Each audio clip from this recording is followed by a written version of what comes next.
Listo, muy buenos días a todos. Bienvenidos al curso.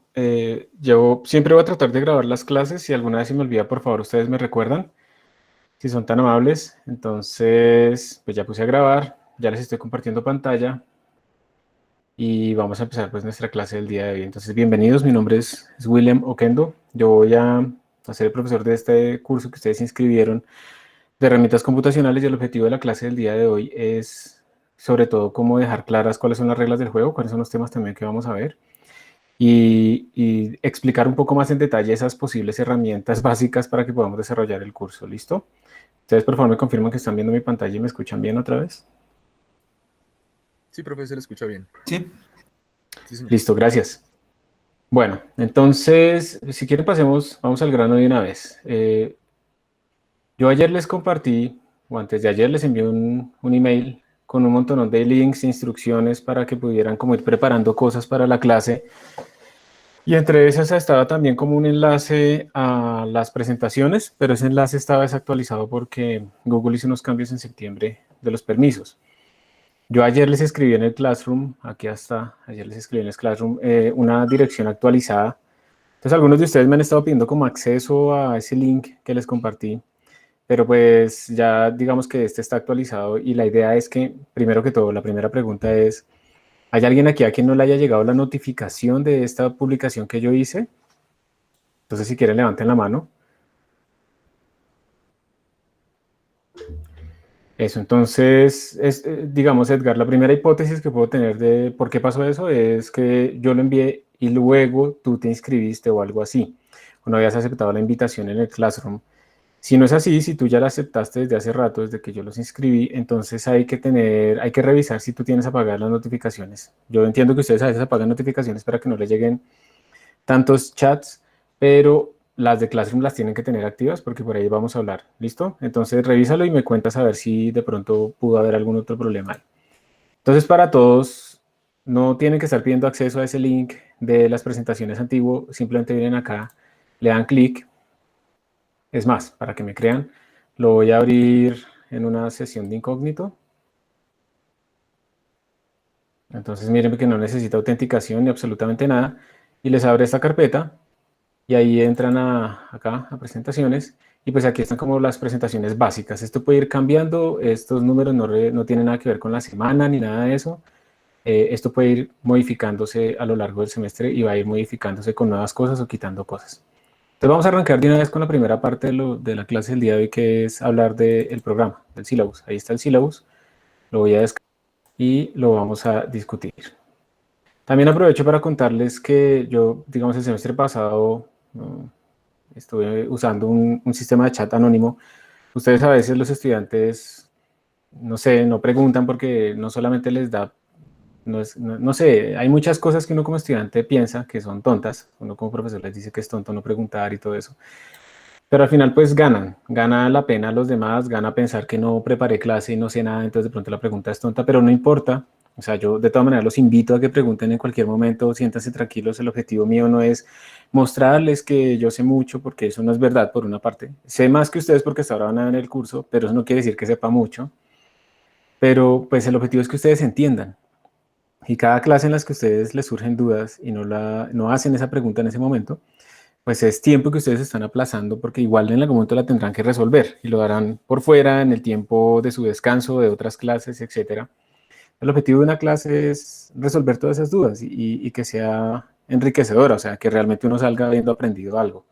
Entonces hagan las preguntas, siéntanse tranquilos de interrumpirme, yo no me molesto si me interrumpen, si me hacen frenar, eso es una manera de frenar a un profesor, preguntarle harto.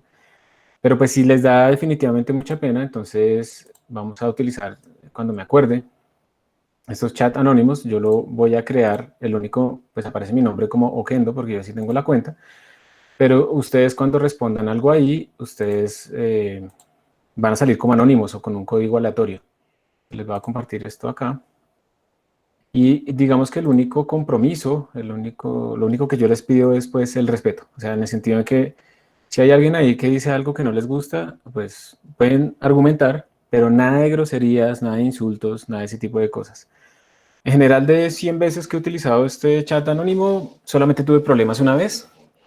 De resto siempre lo han hecho bien. O sea, yo creo hay a veces cierto temor entre los profesores de hacer este tipo de cosas porque no se confía como en los estudiantes, pero pues yo confío en ustedes, aunque no los conozca a todos. Por ahí veo algunos nombres conocidos de hace mucho tiempo o de hace poco tiempo, pero en general, aunque no los conozca, pues yo asumo que se puede confiar en ustedes, sí, eso es una cosa. Entonces, ahí va, ustedes simplemente entran allá, eso les pregunta que si quieren ser completamente anónimos o tener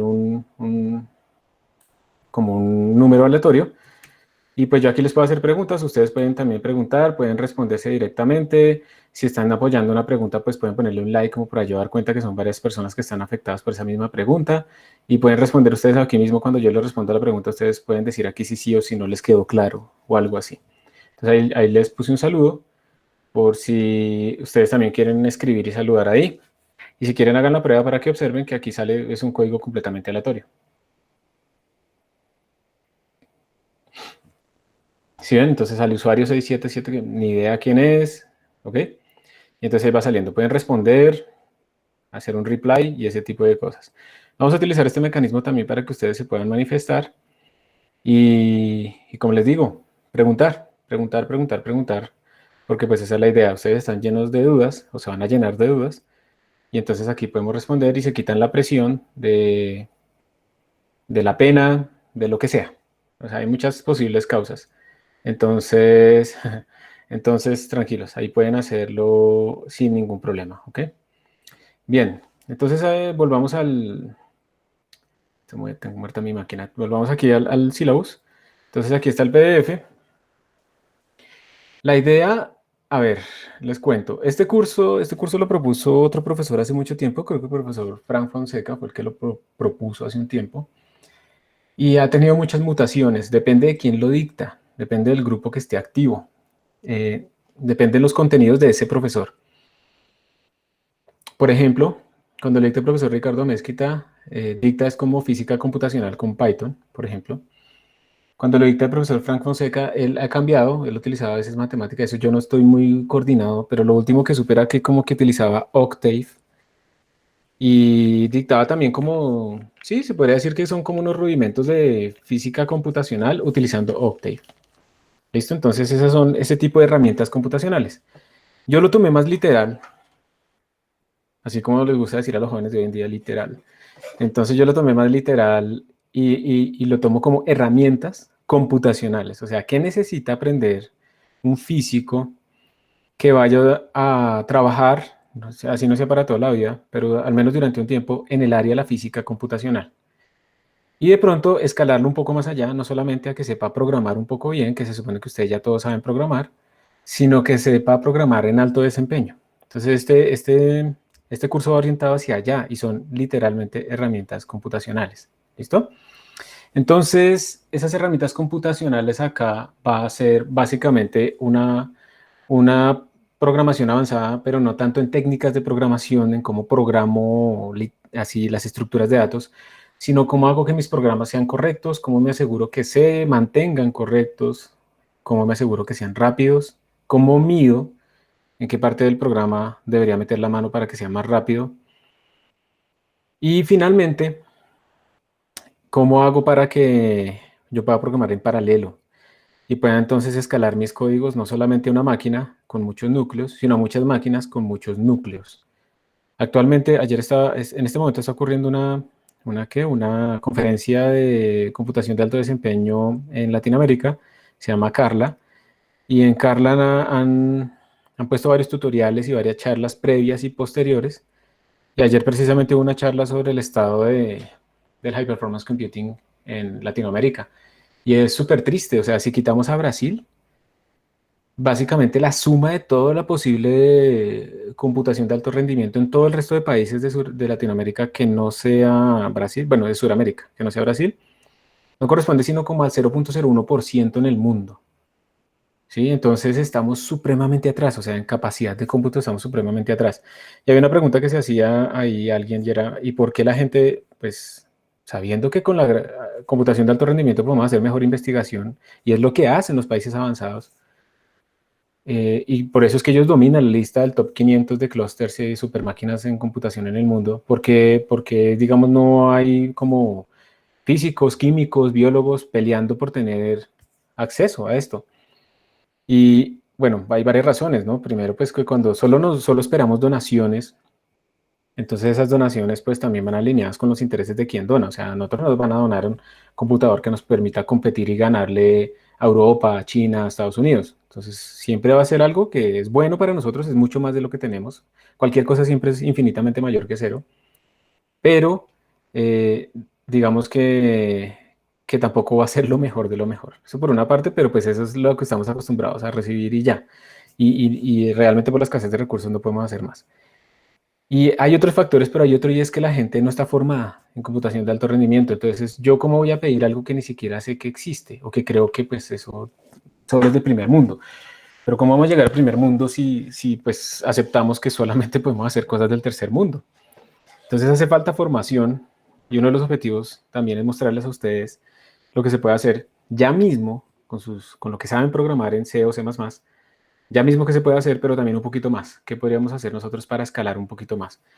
Y pues de pura anécdota les cuento que eso, por ejemplo, nos permitió a nosotros en una investigación simular sistemas que, que antes estaban en los sueños, sistemas de 1 millón de partículas y cosas de ese estilo, y que solo lo hacían los grandes centros de investigación en Europa. Entonces podemos competir, pero pues la cuestión es que teníamos que saber qué se podía hacer. Entonces también ese es otro de los objetivos acá. Pero para eso, para poder programar en ese nicho, y ese es el nicho de la computación de alto rendimiento, pues tenemos que tener unas bases. Y digamos que pronto ahorita la gente cree que todo está dominado absolutamente solo por Python. Hay otra escuela que cree que Python lo va a reemplazar, Python va a ser reemplazado por Julia o por Rust. Y pues, digamos, al final lo que importa, empecemos por ahí, es pensar como programador, o sea, poder saber coger un problema y partirlo en pedazos que se interaccionen entre ellos, pero también tener una idea de cómo funcionan las cosas por debajo. Yo les digo de experiencia que uno solo con Python no lo va a lograr del todo. Uno tiene que saber Python, por ejemplo, pero pues todo el mundo sabe Python, ¿sí? Por esa razón yo también sigo enseñando C++. En nuestro nicho de física computacional, de computación científica, saber C o C++ es una ventaja competitiva, nos distingue de los demás, porque eso implica también saber de arreglos, de cómo está la memoria, y la combinación Python-C, C++ es muy poderosa. Uno al final, si se va por esta línea, tiene que saber cómo programar en muchas cosas. Ustedes de hecho van a darse cuenta de todas las cosas que pueden aprender a programar en la shell también, en la consola. Entonces, eso por un lado, eso les ayuda también como su perfil a diferenciarse, porque pues todo el mundo va a saber Python. Y pasar de C, C++ a Python es mucho más fácil que de Python a C o C++. Entonces uno tiene que, es como la combinación de herramientas. Uno no puede quedarse solo con una herramienta para todo. Si uno tiene dos herramientas, es como más versátil que con una. Y por esa razón, una de las, perdón, de los requisitos es que sepan lo básico de programación en C o C++, porque eso se va a utilizar a lo largo del curso. ¿Listo? Eso es como lo primero. Voy a mirar si hay alguna pregunta por acá. Ok, entonces, ahorita hablamos de estos recursos computacionales como tal. Va a haber una lista de videos, yo voy a ir subiendo los videos de las clases. Aquí, digamos que ustedes pueden consultarlos directamente de Google Drive. La única diferencia es que como a veces uno llega y les pregunta cosas y lo dejan a uno en visto ahí, o sea, nadie habla.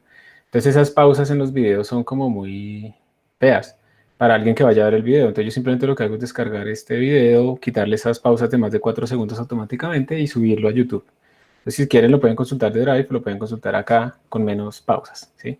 Como para que se vea que no me dejan en visto. También hay listas de videos de clases anteriores. Los temas son similares, uno va cambiando siempre, uno no, así el mismo curso uno nunca lo dicta exactamente igual. Pero esto es bueno, por ejemplo, para uno preparar clases. Yo siempre les doy el consejo de propia experiencia, independiente de la clase. Preparar la clase es lo mejor que ustedes pueden hacer para entender. Pero preparar no es estudiar 7 horas antes para ir a entender, porque pues para qué va si ya entendió. Preparar es como simplemente familiarizarse, ver un video antes, así sea corto, así sea 2x, como le ponen a veces. Leer un poquito, ver un ejercicio, no importa, y no importa la clase. Pero ustedes cuando hacen eso, de verdad ponen al profesor en el punto en el que el profesor debe estar, que es clarificar conceptos, no simplemente transmitir información y mostrar que sabe de eso. pero es clarificar y van a tener más confianza para preguntar y les va a ir mejor. Y la forma neta, o sea, neto están ahorrando un montón de tiempo porque tienen dos opciones. Una, no preparan clase, llegan a la clase completamente perdidos, todo es nuevo, medio entienden algo, pero no todo. Y entonces después les toca ponerse a estudiar mucho más y preguntar mucho más y es más tiempo invertido a futuro. El segundo escenario es preparar un poquito la clase antes, llegar y, sí, yo ya vi esto. Y pilas que la repetición es la clave del aprendizaje. Y entonces uno empieza a identificar cosas, entiende más y puede preguntar y aprovecha mucho mejor la clase y entonces tiene que estudiar mucho menos a futuro. Y Neto entendió mejor, entonces es menos tiempo, entiende más, entonces de verdad yo les recomiendo eso, que lo hagan para todas sus clases, ojalá. Y pues también las cosas típicas, ¿no? Comer bien, ustedes están jóvenes y eso no les pasa nada, trasnochan seguido y eso no les pasa nada, pero su cuerpo les va a cobrar todo eso. Entonces también pues preparar, tener un horario es muy útil para que ustedes puedan sobrevivir, puedan tener vida social, puedan tener, les vaya bien académicamente y puedan descansar, que es el santo grial, que sí es posible, pero solo si uno es muy organizado. Entonces, bueno, eso es un consejo, ahí están las otras para que si quieren verlas. Y en cuanto a contenidos, entonces empezamos como algunas tareas se van a mandar por control de versiones, pues vemos Git, para los que no lo sepan, para los que sepan, pues ya vemos algo muy básico, pero pues el control de versiones es muy importante. Entonces es muy importante, pero pues cuando uno dice eso está acudiendo como a la falacia de autoridad. Es muy importante y es lo que se usa normalmente. O sea, si ustedes van a ir a después a hacer un doctorado en otro sitio, probablemente tienen que meterse en un repositorio del grupo en donde están haciendo todos los códigos y los tienen que usar. Tienen que saber clonar, tienen que saber hacer un push, tienen que saber hacer un pull y ese tipo de cosas. Entonces lo básico de Git es necesario en esta área. Y lo vamos a usar nosotros para enviar exámenes. Entonces es súper necesario, ¿cierto? Porque si no, se sacan cero. Mm, Vamos a hacer un repaso muy rápido, así más, pero eso pues media hora nomás, porque no es que vayamos a hacer programas muy avanzados, pero sí hay que recordar lo de la compilación, ese tipo de cosas. Y aquí empiezan como tal las herramientas computacionales. Empezamos con Makefiles. Hago un sondeo. ¿Alguien acá ha usado Makefiles? Levante la mano, porfa. Parece que nadie ha usado Makefiles. Entonces con Makefiles uno puede automatizar, la típica es automatizar compilación, pero ustedes pueden automatizar lo que quieran. O sea, en un Makefile uno genera como una dependencia, una gráfica de dependencias, y uno dice, mire, tesis.pdf depende de tesis.tech y depende de estas figuras. Pero estas figuras dependen de Python. No sé qué producir figuras o este programa de C++. Y eso depende de que yo lo compile, lo ejecute, me bote ciertos datos. Entonces, básicamente, si ustedes cambian algo en toda esta gráfica de dependencias, el Makefile va a ser suficientemente inteligente para decir, listo, solo cambiaron esta figura, entonces solo tengo que correr este script o este programa, eso me produce estos datos, eso produce la figura, recompilo el LaTeX y ahí está la tesis de nuevo actualizada. O sea, es una forma en la que uno puede automatizar procesos en donde hay dependencias de una con la otra y pues también compilaciones y todo eso, pero va más allá y permite entonces que uno automatice a veces esos flujos de trabajo que la automatización siempre tiene ventajas. La automatización siempre tiene ventajas como por ejemplo, si son cosas repetitivas, la automatización disminuye muchísimo la posibilidad de error comparado con yo hacerlo a mano. Me ahorra tiempo. También tiene trampas, ¿no? Porque a veces uno quiere automatizar todo y se demora más automatizando que habiéndolo hecho a mano. Entonces también pues no hay que caer allá. Y también no hay que exagerar, o sea, uno puede automatizar muchas cosas, pero pues también hay gente que no se automatiza las relaciones con sus novios, novias. Entonces había la anécdota siempre del novio que siempre publicaba en Instagram y quería que la novia siempre pues le diera like y ella estaba distraída y pues no siempre le daba like inmediato, entonces lo que hizo fue un bot que tan pronto el novio publicara le daba like. Y bueno, eso funcionó durante una semana, pero entonces se vuelve sospechoso que yo publico y al milisegundo aparece un like, ¿cierto? Entonces ni que estuviera conectada. Entonces el novio como le decía, oye, pero eso es raro. No dice, no, es que estoy pendiente, pero claro. Entonces después tuvo que ir a hacer una espera aleatoria para, ¿para qué? Para que no le pusiera clic inmediatamente y pues con teoría de colas, digamos, uno puede ponerle ahí como una exponencial, un número aleatorio exponencial y entonces ya empezó a parecerme realista. Entonces esperaba minutos o segundos, era aleatorio, entonces pero un día le preguntó el novio a la novia, ¿y qué fue lo que publiqué hoy que le diste like?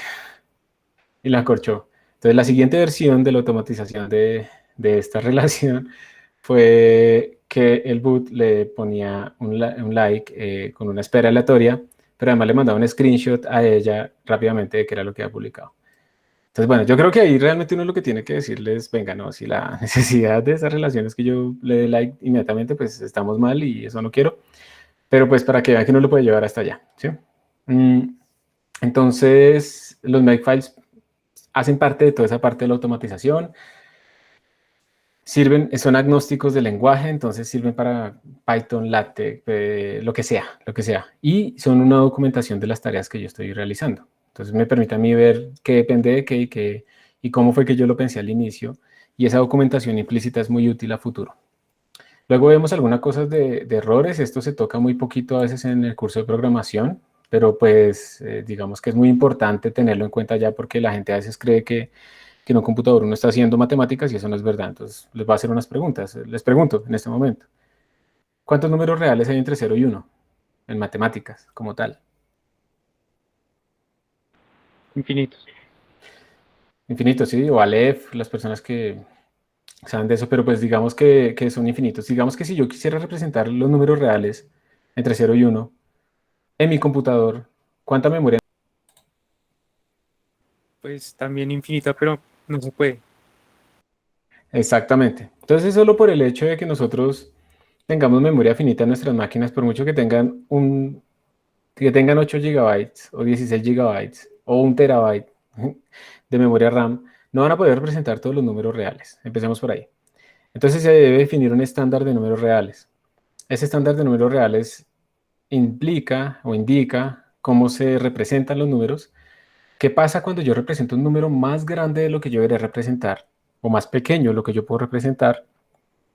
¿Cuál es la precisión que yo voy a estandarizar en mis números para poder asumir que un DAOL, un número de tipo DAOL que tiene doble precisión, tiene el mismo número de bits y de cifras significativas en diferentes plataformas? Todo ese tipo de cosas se definen en un estándar. Y, por ejemplo, como eso se define en términos de potencias de 2, eso quiere decir que la distribución de los números es logarítmica a lo largo de la recta. Y entonces uno puede demostrar que los números de precisión sencilla, el 50% de los números posibles, disponibles computacionalmente, están entre -1 y 1. Y el otro 50% se tiene que distribuir en el resto del rango. Entonces eso es tenaz porque eso implica que uno pierde precisión entre números más grandes esté usando. Y por lo tanto uno debería ser consciente de que debe escalar sus números a valores pequeños, que eso es el escalamiento de unidades naturales que uno hace en los modelos. Y así uno podría confiar más en los resultados. Pero aún así, ese error de truncamiento, el error de cómo represento yo un número en un computador siempre va a existir. Yo solo puedo minimizarlo, pero no puedo volverlo cero. Entonces, todo ese tipo de cosas hay que tenerlas en cuenta porque son límites en mi computador. Y eso quiere decir que los modelos físicos, por ejemplo, que ustedes van a implementar, no solamente tienen limitaciones de modelo como tal, las suposiciones, sino que también deben tener en cuenta las máquinas donde van a correr. Y eso es muy importante. Uno también, por ejemplo, puede ver casos en que la suma de números reales en un computador no es conmutativa. Pero pues eso no tiene sentido porque en los números reales uno tiene sumas conmutativas. Entonces, ahí aparecen un montón de cosas y todo eso hay que tenerlo en cuenta y entonces ahí van a verlo ustedes de forma explícita, ¿listo? No es que todo lo que han hecho hasta ahora esté mal, no, obviamente, para eso tenemos ahorita una conferencia y estamos pudiendo hablar. Pues las cosas funcionan dentro de un rango, pero en la parte numérica hay que ser muy cuidadosos. Entonces, esa es la idea de esta parte. Después, pues vamos a ver algunas funciones especiales y por qué deberíamos utilizar librerías en lugar de hacerlas nosotros mismos. Y luego vamos a aprender algo que es muy útil cuando uno está utilizando máquinas, está trabajando en otros computadores de alto rendimiento o algo así, que a veces es instalar programas desde las fuentes. A veces uno llega a una máquina, esa máquina no tiene disponible lo que uno necesita, entonces, ¿qué hace? Y vamos a ver algunas formas básicas de hacerlo y luego vamos a aprender a utilizar algo llamado SPAC, porque con SPAC nosotros vamos a poder, digamos, automatizar también esa instalación. Y tiene otras ventajas, entonces vamos a utilizar estas dos cosas y vamos a aprender un poco del entorno de ejecución, entonces ahí las variables de entorno y cómo con SPAC las puedo controlar, quitar, subir, mover, etcétera. Luego vemos otras aplicaciones y luego vamos a pasar al debugging. El debugging quiere decir yo quiero encontrar errores en mi código. Y ojo porque es que uno se acostumbra a que si le compila un código ya está bien y eso es mentira. Un código tiene que compilar, tiene que ejecutar y terminar y tiene que botar los datos bien. Eso es que funcione. Con que compile no se garantizan los otros dos. Con que compile y corra no se garantiza el último. Solamente cuando compila, corre, o sea, se ejecuta y los datos son apropiados, es que yo puedo confiar en ese código. Y aún así pueden haber errores, porque tal vez las constantes que yo utilicé en mi código son tan especiales que hace que funcione, pero si alguien viene a cambiar algo, ya no funciona, que también les debió haber pasado alguna vez. Entonces, estas herramientas que vamos a aprender a utilizar acá son herramientas que nos permiten rastrear. Digamos, yo detecté un error, rastrearlo, pausar la ejecución de un programa, mirar qué valen ciertas variables, también detectar fugas de memoria y bueno, otras cosas más. Son herramientas básicas en el desarrollo y nos pueden ahorrar mucho tiempo. Uno se demora más tiempo corrigiendo un programa que escribiéndolo como tal. Eso es, entonces es ahorrar tiempo. Y luego que uno ya vio el debugging y los códigos, digamos, supuestamente ya están bien, ya no tienen errores, por lo menos para las ejecuciones que se han hecho, vamos a ver un poquito de profiling. Profiling es, bueno, mi código ya funciona muy bien, pero es supremamente lento. Entonces yo necesito ver en qué parte es más lento. Y para eso es que uno tiene que hacer como un histograma, una medida. De nada sirve coger un código y abrirlo y empezar como a tocar cosas, a cambiar al azar. Eso no es lo más eficiente posible. Entonces uno tiene que detectar qué funciones son las que están llevándose el mayor del tiempo. Eso implica que uno programa con funciones. Y con eso, ahí sí podría meterle la mano a esa función. Porque si yo tengo un programa en donde tengo 20 funciones, pero esas 20 hay una en donde se va el 90% del tiempo, pues esa es la que yo debo tratar de mejorar. ¿Para qué me meto a mejorar las otras 19 que solo tiene que ver con el 10% del tiempo y mi máxima mejora va a ser mucho menor que pues, el 1%, suponiendo que todas se demoren lo mismo? Entonces eso es el profiling, muy importante cuando uno está optimizando cosas, cuando uno está ejecutando cosas y quiere graduarse rápido, quiere que acaben los programas. Entonces eso es importante, ese profiling, eso también tiene un poquito como de filosofía de la vida, ¿no? Porque cuando uno encuentra un error de estos, uno no puede simplemente hacer lo que hace a veces, que es como simplemente está viviendo por cero, entonces le pone esto más uno y ya no vive por cero. Pero no, uno tiene que pausar, ¿no? ¿Por qué estaba haciendo esto? ¿Sí? ¿Cómo pude haber encontrado más rápido este error? Eso también lo aplica en la vida, ¿no? Yo me equivoqué en algo, entonces, ¿cómo pude haberme dado cuenta antes de este error que estaba cometiendo? ¿Cómo puedo haber evitado cometerlo? Eso son utilizar los tests también. Entonces, también en la vida, ¿cómo puedo evitar repetirlo? Porque eso es experiencia. La experiencia no es no repetir errores, no es no cometer errores, es no repetir los mismos de antes. Entonces ahí vamos a ver ese tipo de herramientas. Y ya digamos, después de pasar de ahí, nuestro código está correcto, está, digamos, ya detectamos las partes más lentas, entonces queremos optimizarlo. Entonces, bueno, aquí no está explícito, pero pasamos a la optimización. La optimización es que hacia que está. Hay algunas banderas del compilador y algunas técnicas que uno puede usar para que el código corra más rápido y se van a dar cuenta que solo jugando en la forma que uno organiza un for, bueno, 3 for anidados, uno puede pasar de un código que se demora un segundo a un código que se demora 1000 segundos.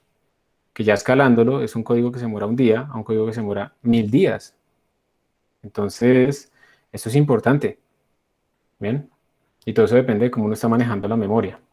Entonces vemos después algunos ejemplos en matrices y ya comenzamos a hablar de introducción a la computación de alto rendimiento. Entonces, ¿qué es esa vaina? Porque ya hicimos el debugging, ya hicimos el profiling, ya optimizamos, o sea que serialmente esto ya está corriendo lo mejor posible. Entonces ahora pasamos a que queremos correrlo no solo serialmente, sino en varias máquinas, o bueno, primero en varios núcleos, para que corra aún más rápido. Entonces hablamos un poco aquí de qué es esto. Luego hablamos de cómo implementar en C++ los threads de forma muy sencilla, pero para introducir unos conceptos de memoria compartida. Luego ya utilizamos básicamente los dos paradigmas más comunes en programación de alto desempeño, que son programación con OpenMP, que es memoria compartida, o sea, en una sola máquina. Si yo tengo 2 núcleos, pues lo ideal es con 2 threads correr las cosas. Si tengo 30 núcleos, entonces con 30 threads. Y ver ahí algunas métricas de cómo es que uno sabe que le está funcionando, que paralelizó bien y que la cosa está disminuyendo en el tiempo. Y luego MPI, que es un poco más complejo, pero permite que nuestro código no corra solo en la misma máquina, sino en varias. Y entonces esto es lo que hace que yo pueda, por ejemplo, hacer matrices de, no sé, cada computador tiene 8 gigabytes y tengo matrices de 80 gigabytes. ¿Cómo puedo hacer eso? No puedo. Entonces sí lo puedo hacer si estoy programando en muchas máquinas. Con 10 máquinas tengo mis 80 gigabytes disponibles. Entonces ahí nuestro modelo de programación Es un poco más complejo, pero escala y es el estándar, digamos, actualmente en todos los clústeres. Y luego, pues como un ejemplito, nosotros normalmente pedimos que nos abran unas cuentas en el clúster de biología y también, digamos, estoy trabajando para configurar como un clúster de mentiras ahí en la sala.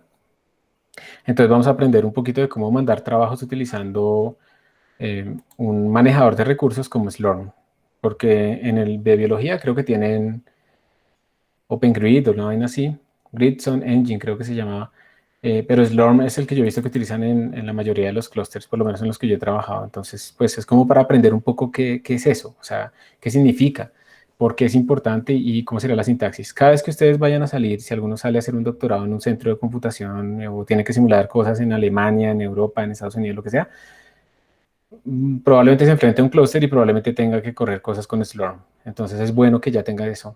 Y es bueno que en la aplicación diga, tengo experiencia básica en ejecutar trabajos en clusters y programas, y eso les va a dar un plus. Y ese es el objetivo de los contenidos. Entonces, antes de seguir, ¿queda claro entonces más o menos lo que vamos a ver? ¿Alguna pregunta? No, no, creo que no. Profe, no vamos a ver programación matemática. Creo que aparecía en el programa dentro del CIE. ¿Ver qué, perdona? Programación en matemática. Es precisamente eso era lo que te decía. Cuando lo formuló el profesor Frank Fonseca, él lo sabe con matemática, pero él, por ejemplo, ya ni siquiera lo dicta con matemática, lo utiliza Octave. Y yo he pedido que cambien eso en CIA y no, llevo años pidiéndolo por correo. Y la verdad es que me cansé de pedirlo porque no lo hacen, no cambian eso. Entonces, bueno, la respuesta corta es no.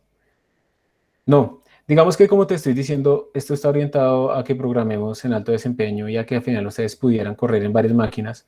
Y en esos casos ya matemática no, ni MATLAB son las herramientas a utilizar. Ellos, por ejemplo, cobran por nodo. Entonces, si yo tengo acceso a un superclúster de 1000 nodos, pues yo no puedo pagar 1000 licencias para utilizar matemática, ¿sí? Entonces, o MATLAB. Entonces, por esa razón también digamos que no es razonable entrenarlos en esto porque pues, no va a escalar, no va a escalar. Entonces, vamos a entrenarnos en lo que usa la mayoría de los científicos computacionales. Vale, vale. Digamos que, gracias por la pregunta. Dale, David, adelante. Profe, buenos días. Yo tengo una duda. Lo que pasa es que yo vi introducción con Ricardo, pues, entonces aprendimos Python y yo sé un poquito de C++, entonces como yo sé que pues es obligatorio ver herramientas computacionales y saber más, ve, qué pena, estoy enredadito. Yo sé que Tranquilo. usted pide que uno sepa C++, entonces me preguntaba si podría recomendarme como recursos para poder aprenderlo mejor. Pues digamos que el típico es como hacer un repaso rápido en LearnCpp. ¿Sí? .com.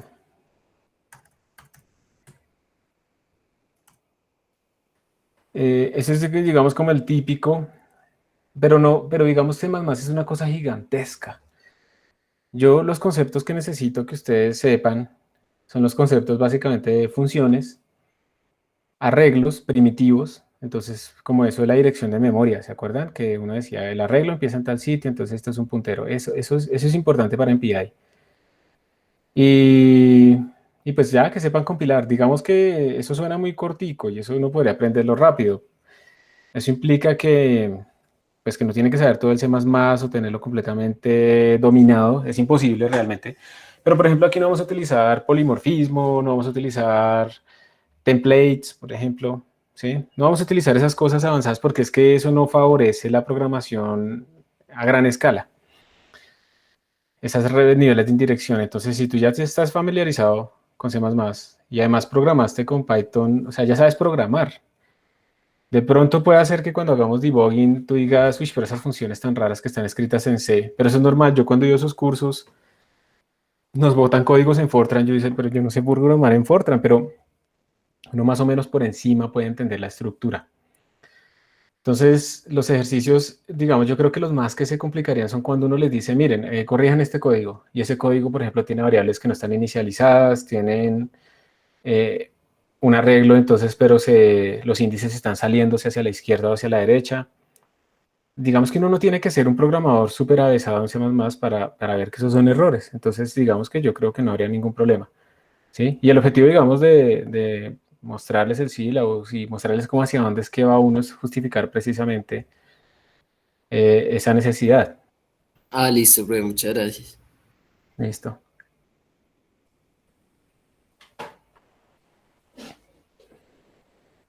¿Alguien más?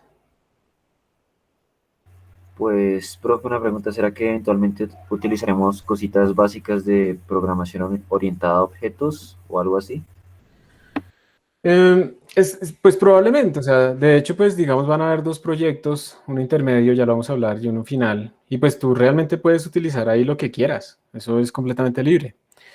Lo que digo es que en los ejemplos que vamos a usar van a ser sencillos, y cuando uno está programando, digamos, en OpenMP o en MPI, ya al final, cuando estemos en esa parte de paralelo, realmente uno no utiliza, uno lo que utiliza son puras estructuras de datos, o sea, uno realmente lo que tiene es que compartir y traer datos, leerlos, procesarlos, y ya está. Entonces las estructuras extras de clases y de herencia, eso no se usa. Pero tú lo puedes usar en el proyecto intermedio si te parece que te simplifica cosas o no. Pero, por ejemplo, yo he tenido estudiantes que tratan de modelar, no sé, vamos a hacer una simulación de planetas. Entonces, vamos a hacer una clase planeta. Y esa clase planeta tiene por dentro unos atributos, pero, por ejemplo, hacen que uno de esos atributos sea un arreglo dinámico. Entonces, eso ya es un problema, porque cuando tú, digamos, tú tienes que pensar es, yo cuando quiera mandarle esta estructura a otro procesador para que le haga cosas, porque son vecinos con ese otro planeta que está en otro computador, pues yo necesito saber cuánto mide mi estructura, y si tengo un arreglo dinámico ahí adentro, tengo un problema, porque no sé cuánto mide, me toca estar sacando ese valor constantemente. ¿Sí? Entonces se vuelve más problemático que haber simplemente utilizado un arreglo primitivo. No es que esté mal, es que cuando uno programa con, digamos, en paralelo y en este tipo de cosas, a veces es más sencillo utilizar estructuras simples. Pero como te digo, tú podrás ejercitar toda tu programación orientada a objetos como hasta donde quieras. Bueno, gracias, profe. Listos. ¿Alguien más? Cosas de PO, esta es la misma, de programación orientada a objetos. Entonces, muy básicas. Probablemente solamente definir una clase, pero una clase como un tipo de estructura, y ya, como empaquetamiento. Vamos a usar, o sea, para ser específicos, vamos a usar encapsulamiento. Es lo máximo que podemos estar usando, en mi opinión.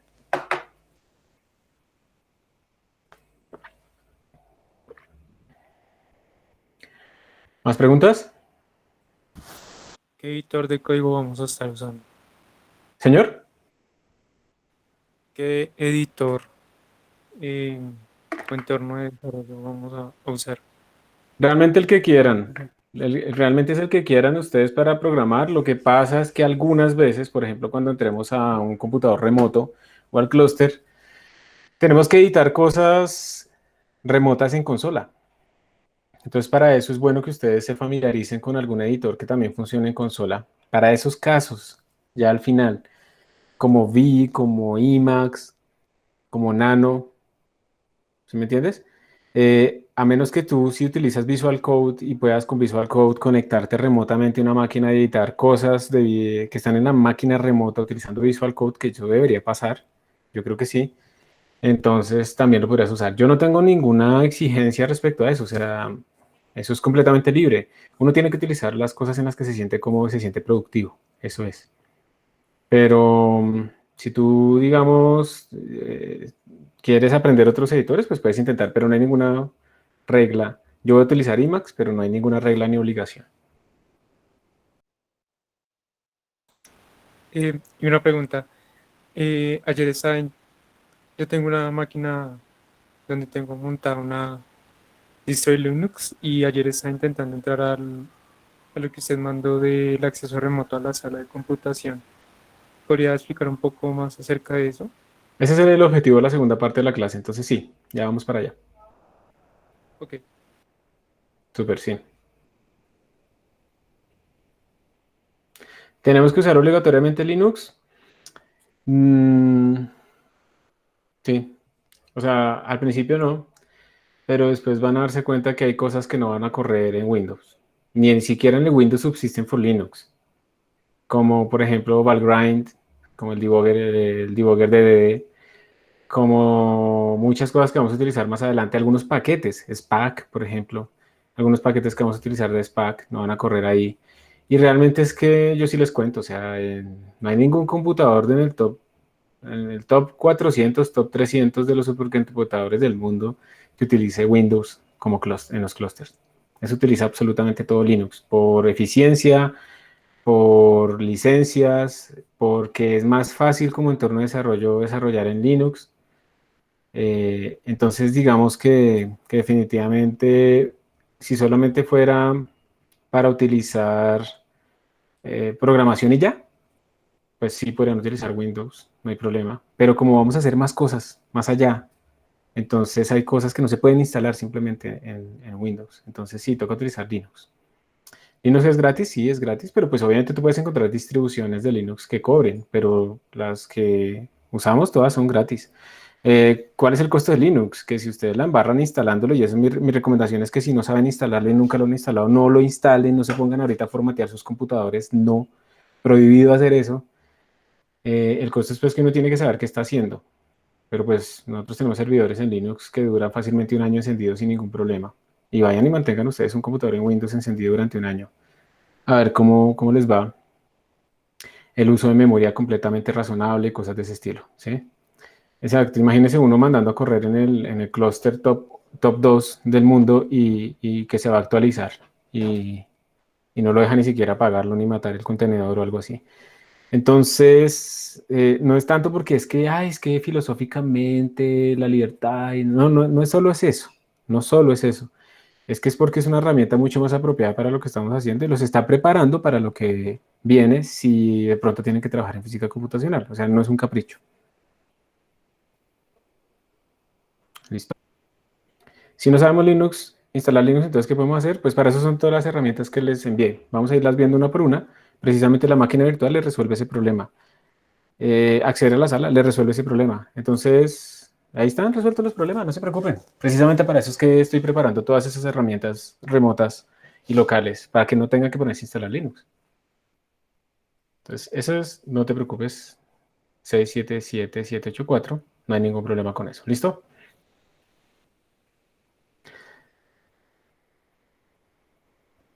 Profe, entonces si ya tenemos una partición con Linux, ¿no tenemos que descargar todas esas cosas que su merced nos mandó? No, lo único que tendrían que es cada vez que yo les diga vamos a utilizar DDD, vamos a utilizar Valgrind, entonces ustedes tienen que instalarlo y ustedes lo pueden administrar. Yo de hecho yo no puedo ayudarles porque pues cada distribución tiene como su propia idiosincrasia, entonces yo me concentro solo en las que yo les paso o en las de la sala y ahí les puedo ayudar, pero de resto no. Aquí dice que si les puedo compartir el drive del curso pasado para los que no sabemos C++, el drive, ¿te refieres al drive de presentaciones o de videos? Puedes poner aquí en reply, puedes poner tu respuesta. Pues yo creo que ambos funcionarían, profe. Presentaciones. Yo les pongo, sí, yo siempre les paso los videos de programación y siempre les paso, eso es un recurso. Yo normalmente lo que trato de hacer es que cada semana, antes de que empiece la siguiente semana, o antes de que empiecen las siguientes clases, más tarde el lunes, yo les envío un mensaje diciéndoles, esta semana vamos a hacer esto y esto. Y en ese mismo mensaje al final aparecen como unos recursos. Entonces en esos recursos siempre está como la lista de presentaciones tanto de este curso como del de programación, están también los videos tanto de este curso como los de programación, entonces ahí se los voy a compartir, ¿listo? Y ahí está todo. Son muchos los programas que tienen la VirtualBox como para instalarlos, ya tienen la distribución de Linux, son muchos, no son todos los que utilizamos, yo les voy diciendo, ¿listo? A veces los problemas son las versiones, pero en general pues si tienen un Ubuntu, lo que sea relativamente actualizado, entonces ya no tendrían que sufrir con eso. O sea, simplemente es apt install, bla, bla, bla. Y cuando veamos SPAC, ya van a ser completamente libres porque van a poder instalar absolutamente lo que quieran con la versión que quieran. ¿Sí? ¿Están respondidas las preguntas? Bueno, espero que sí. Listo. ¿Sí les da más confianza hablar por el chat anónimo o es lo mismo? Hay algunos cursos algunas veces que no hablan nada, pero bueno, aquí sí están preguntando. ¿Ustedes sí les da más confianza el chat anónimo, cierto o no? Lo pueden poner en el chat anónimo, bien. No sé, yo estoy bien con cualquiera. Listo, súper. Listo. Pero de todas maneras hay que aprender a preguntar interrumpiendo, eso no tengan miedo. Ahora pasemos a la evaluación. Básicamente la nota se divide así. 25, 25, 25. Yo aquí creo que la embarré porque este lo quería poner en 30, dejando este en 20. Sí, por favor ténganlo así. Por favor olvídense que está en 25, 25, 25. Pero déjenme pensar un momento. No, dejémoslo así como está en este momento. Así como está. No pasa nada. Esto se hace como hacia el final. Sí, los vamos a manejar así. Por mucho puede haber una fluctuación de 5 acá que se suba y se le quite o a esta o a esta. ¿Listo? Pero no es más. Pero por ahora, ese es el compromiso. También las semanas en las que se va a hacer, yo no quise poner fechas, ahora lo pongo como en semanas. Y realmente es como en clases. Esto quiere decir que es como entre la clase 9 o 10 que estemos viendo nosotros. Y esto es como entre la clase 17 y 18. Sí, porque ustedes saben cómo es de dinámico, entre comillas, el semestre en la universidad. Entonces, es mejor verlo así. ¿Listo? Entonces van a hacer así. Les pregunto de una vez, yo puse el evento, o sea, yo ya puse los eventos como de las clases que yo voy modificando de vez en cuando en el calendario. Y eso está linkeado al Google Classroom. A ustedes les debe aparecer eso también en sus calendarios. Si lo miran en el escritorio, debería aparecerles, y si no les aparece en su dispositivo móvil es porque tienen que entrar a la configuración para decirle que les muestre esos calendarios, que eso es lo que pasa. Entonces, ¿me pueden confirmar si ustedes ven los eventos? Digamos, ahí les aparece la clase en el calendario de la universidad. Sí, profe. Si les aparece, listo. Entonces yo cuando haga cambios ahí, por ejemplo, esa es otra forma en que a veces yo no les mando correo diciendo qué vamos a hacer, sino que lo pongo ahí. Pongo ahí como que le cambio el título al evento, entonces ustedes pueden ver ahí lo que se va a hacer. Eso no es compromiso, pero de vez en cuando lo haré. Entonces ahí está para que ustedes puedan ver el calendario. Entonces no olviden, si lo quieren ver en el celular, entonces tienen que configurar su aplicación para que les muestre también ese calendario, porque él no muestra todos por defecto. Tienen que entrar a la configuración y activarlo. Y ya, entonces el examen parcial va a ser como los temas que hemos visto hasta este momento. Un proyecto intermedio, eso reemplaza como un parcial 2. Yo les propongo a ustedes, tienen que hacer esta investigación, tienen que resolver este problema. Y eso es como para irlos preparando a cómo hacer el proyecto final. Entonces tienen que aplicar lo visto hasta ese momento. Yo les doy las instrucciones, eso no es libre, o sea, en ese momento es lo que yo les diga que tienen que hacer, eso es lo que tienen que hacer. Y se entrega, bueno, en grupos, eso se hace en grupos, ustedes pueden escoger el grupo, si no yo los asigno al azar. Durante todo el semestre se van a estar haciendo como unas tareas, no exámenes intermedios como tal, pero como tareas que tienen dos formas. Una es, en Classroom les digo, mándenme un screenshot, o sea, resuelvan este problema y mándenme una foto ahí en el Classroom del código que usted hizo y de la salida de ese código, la ejecución. Entonces, ya, eso es, no tienen que mandar códigos. Y la otra es en el Moodle, nosotros tenemos ahí un curso, y ahí en Moodle entonces yo les pongo un programa que tiene que resolver alguna tarea, y ahí es calificación coevaluación. Entonces, ustedes califican a sus compañeros y ellos los califican a ustedes, porque es que eso sirve mucho ver el código de otros. A mí no me sirve de nada seguir viendo los códigos de ustedes, les sirve mucho más a ustedes verse a los demás. Y esa nota se divide ahí 80-20. 80% de lo que le pongan a ustedes los demás y 20% de lo que ustedes pongan a los otros. ¿Y cómo así? Porque resulta que si yo tengo pereza, entonces voy y le pongo a todos 5, a todos los que estoy calificando, ni siquiera revisé, o a todos les pongo 0, porque estoy bravo. Moodle detecta esa fluctuación porque si digamos a un estudiante X, hay otros 5 que lo calificaron y 4 de ellos le pusieron como 4, 3, lo que sea que haya salido, y viene otro y le pone 0, pues es una fluctuación muy fuerte. Entonces castiga a ese que puso el 0 porque se está desviando demasiado del promedio de los demás. Para que también se desestimule el ir a hacerlo por hacerlo, ¿sí? Entonces eso lo vamos a ir haciendo de vez en cuando. Se va asignando con un tiempo suficiente, precisamente para que tengan el tiempo suficiente de hacer las cosas y no haya excusas. Y eso es todo, esas son las notas. Entonces así se va a distribuir. Y el proyecto final, más o menos faltando mes y medio para que se acabe el curso, yo les mando a ustedes como unas propuestas de proyecto final, ustedes escogen de esos temas o proponen uno, lo acortamos, yo les digo si sí o si no, si le quitan o si le ponen. La idea es que tiene que tener programación en paralelo metida, eso sí. Y la última semana, entonces, cada grupo, que no tiene que ser el mismo del proyecto intermedio, también puede ser escogido por ustedes o al azar, cada grupo expone, bueno, manda su código, yo lo reviso y además expone en un video lo que obtuvieron para que sus compañeros lo vean. Y eso es todo. ¿Preguntas, dudas? ¿Ninguna? ¿Están de acuerdo con todo? Bueno, listo. Profe, Sí, señor. Dime. los grupos de cuántos integrantes.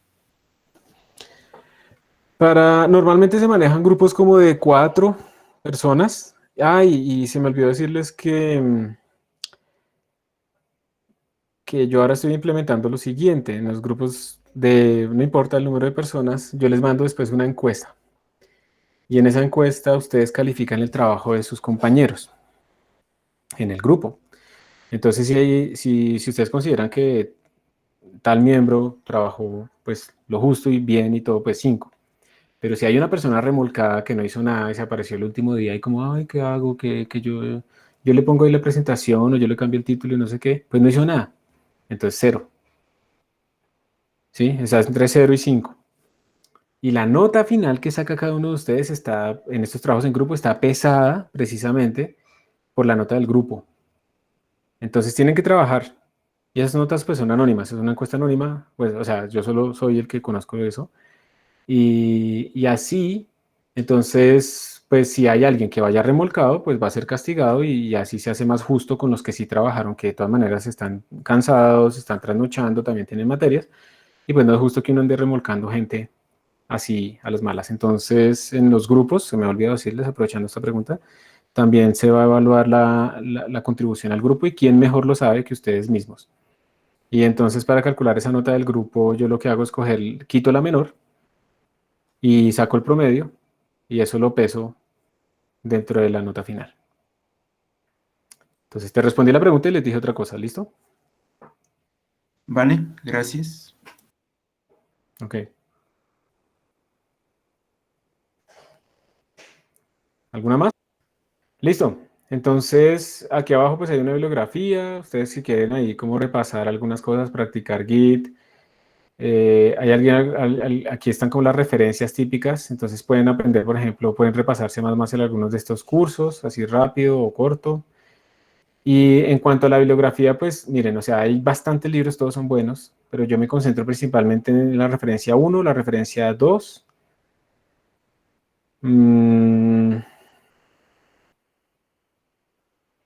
La referencia 14,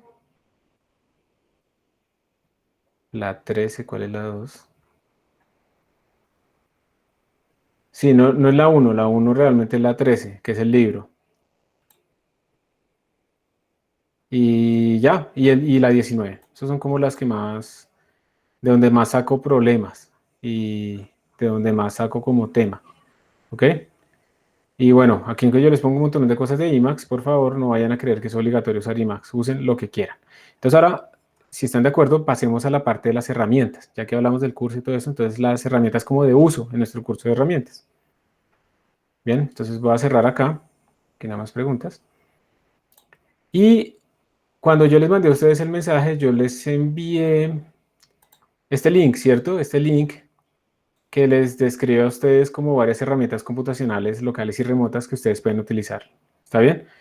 Entonces aquí de pronto yo no puse una, que es la primera que voy a mostrar y luego volvemos a este enlace, que se llama Replit. Si alguien en este momento no tiene como un computador donde pueda ejecutar cosas, programar, no puede instalar cosas, lo que sea, simplemente va a Replit y ahí en Replit casi que se puede hacer casi todo. No todo lo que vamos a hacer, pero la mayoría. Simplemente, pues ustedes tienen que crear una cuenta gratuita y ustedes simplemente crean como un entorno de desarrollo. Entonces yo voy a crear uno que es basado en C++. Y le voy a poner ejemplo 2 porque ya tengo un ejemplo 1 y me toca borrarlos. Pero pueden también utilizar Python, C, bueno, hay muchas posibilidades. Y lo que hace Replit es darles a ustedes como una máquina virtual remota. Entonces, por defecto les crea aquí un main.cpp. Aquí está el código, este es el editor. Y aquí está la consola. Yo prefiero utilizar el shell, no utilizar la consola. Si yo hago un ls, pues aquí está el main.cpp. Tenemos que acostumbrarnos a utilizar la consola, entonces poco a poco vamos a ir aprendiendo comandos. Y Y entonces ustedes pueden aquí compilar dándole simplemente el run, pero como nos vamos a acostumbrar a usar la consola, pues podemos compilar aquí directamente g++, main.cpp, y miren que ya tiene todo listo.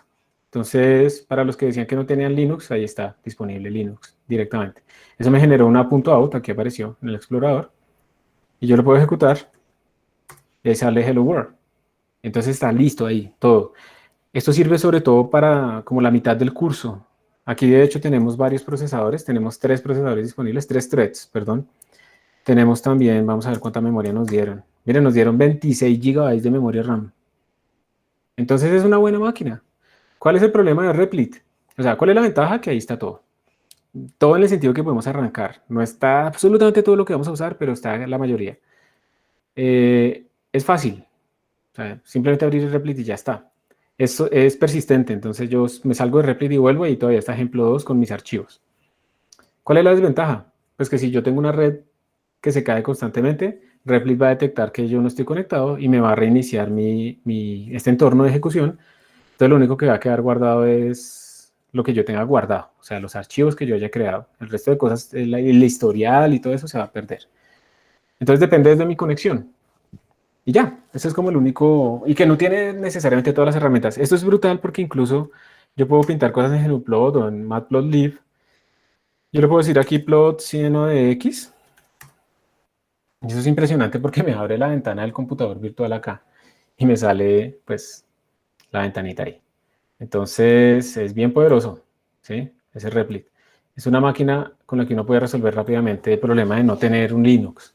Entonces esa es la primera solución que les recomiendo. Ahora, de todo lo que les voy a mostrar a ustedes, lo ideal es que manejen 2, por lo menos, porque ustedes no pueden depender de una sola. ¿Qué pasa si están presentando un examen o algo y se cae la conexión de red? Entonces tienen que tener algo local, ¿sí? Que puedan trabajar, no pueden depender de una sola cosa, siempre hay que tener un plan B en esto, ¿no? No en las relaciones de noviazgo ni nada de eso. Sobre todo en esto, tenemos que tener resiliencia, tolerancia a los fallos. Entonces acá, bueno, esto es lo que tenemos acá, ¿listo? Una indagación, levanten la mano quien ha utilizado Replit. Como 6, 7, bueno, ya como la mitad más o menos de los que están acá, ahí faltan hartas personas. La mitad de los que están acá, listo. Entonces para los otros, para que lo conozcan y sepan, aquí Juan Sebastián está preguntando cuál es la diferencia entre usar la shell y la consola. Yo lo que he observado en Replit es que cuando yo utilizo la consola, no me guarda el historial y esta se muere, se traba constantemente. Cuando utilizo la shell, que es como una terminal de verdad, me guarda el historial y no se muere tan constantemente. Entonces, por eso prefiero la shell. Es algo que yo creo que es intrínseco de Replit. Nosotros siempre vamos a estar en una shell. O sea, yo no entiendo qué es lo que le llaman console, por ejemplo. ¿Sí? Entonces, nos pone el mismo directorio, pero yo prefiero pues la shell. Esa es mi recomendación. Profe, mi computador es bastante malo. Si podría ver el curso solo con Replit o me retiro. Tranquilo, ¿no? Porque es que además te vamos a dejar acceso a la sala. Entonces en la sala va a estar lo que no tiene Replit. Entonces tranquilo, fresco. Si es tan malo que no puede correr la máquina virtual, ahí está la sala. Lo importante es que tu computador, por muy malo que sea, se pueda conectar a la red. Eso es lo más importante. Y a veces el bastante malo es porque pues, Windows no es lo más eficiente posible. Pero yo he visto máquinas, por ejemplo, nosotros en la sala donaron unas máquinas de unas secretarias que porque estaban muy lentas.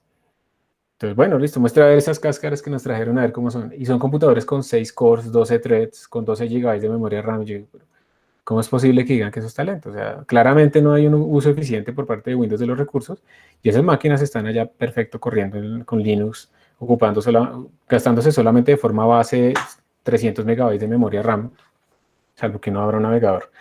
Entonces, para eso son estos recursos, ¿listo? Usuario 526.468. Estos recursos son para que, si yo no tengo la mejor máquina, yo tengo otros recursos, como la sala, y la sala se le ha trabajado mucho, le hemos trabajado mucho para que puedan ustedes acceder de forma remota a usarla. Porque ese es el futuro. El futuro es ese. O sea, nosotros vamos a tener que acceder de forma remota. Antes también era el futuro para este tipo de cosas de física computacional, pero ahora más. Porque es que de todas maneras la parte remota es buena. Tiene sus desventajas y pierden contacto con sus amigos y tales, pero también tiene sus ventajas y es que, por ejemplo, cuando uno ya es más adulto, estar más con su familia no gastarse 4 horas diarias o 3 horas diarias en transporte, sino que eso invertirlo en estar, no sé, con sus hijos, haciendo ejercicio, durmiendo, todo eso es calidad de vida. Y la gente vive más tranquila y mejor, y muchas otras ventajas también existen. Entonces, pues, trabajar remoto es el futuro, ¿listo? Entonces, tranquilo, no tienes que retirar, o sea, eso sería terrible. Retirar porque tu computador es malo es lo que queremos evitar. ¿Listo? No queremos ser así. ¿Alguna recomendación para no tener el disco duro siempre al 100%? Borrar todos los videos que estás descargando. No sé, ¿estás seguro que es el disco duro o es el... Puedes responder aquí, en reply. O sea, si es el disco duro, pues nada, o sea, poner otro disco duro, mover archivos a un disco externo, es lo único que te puedo decir.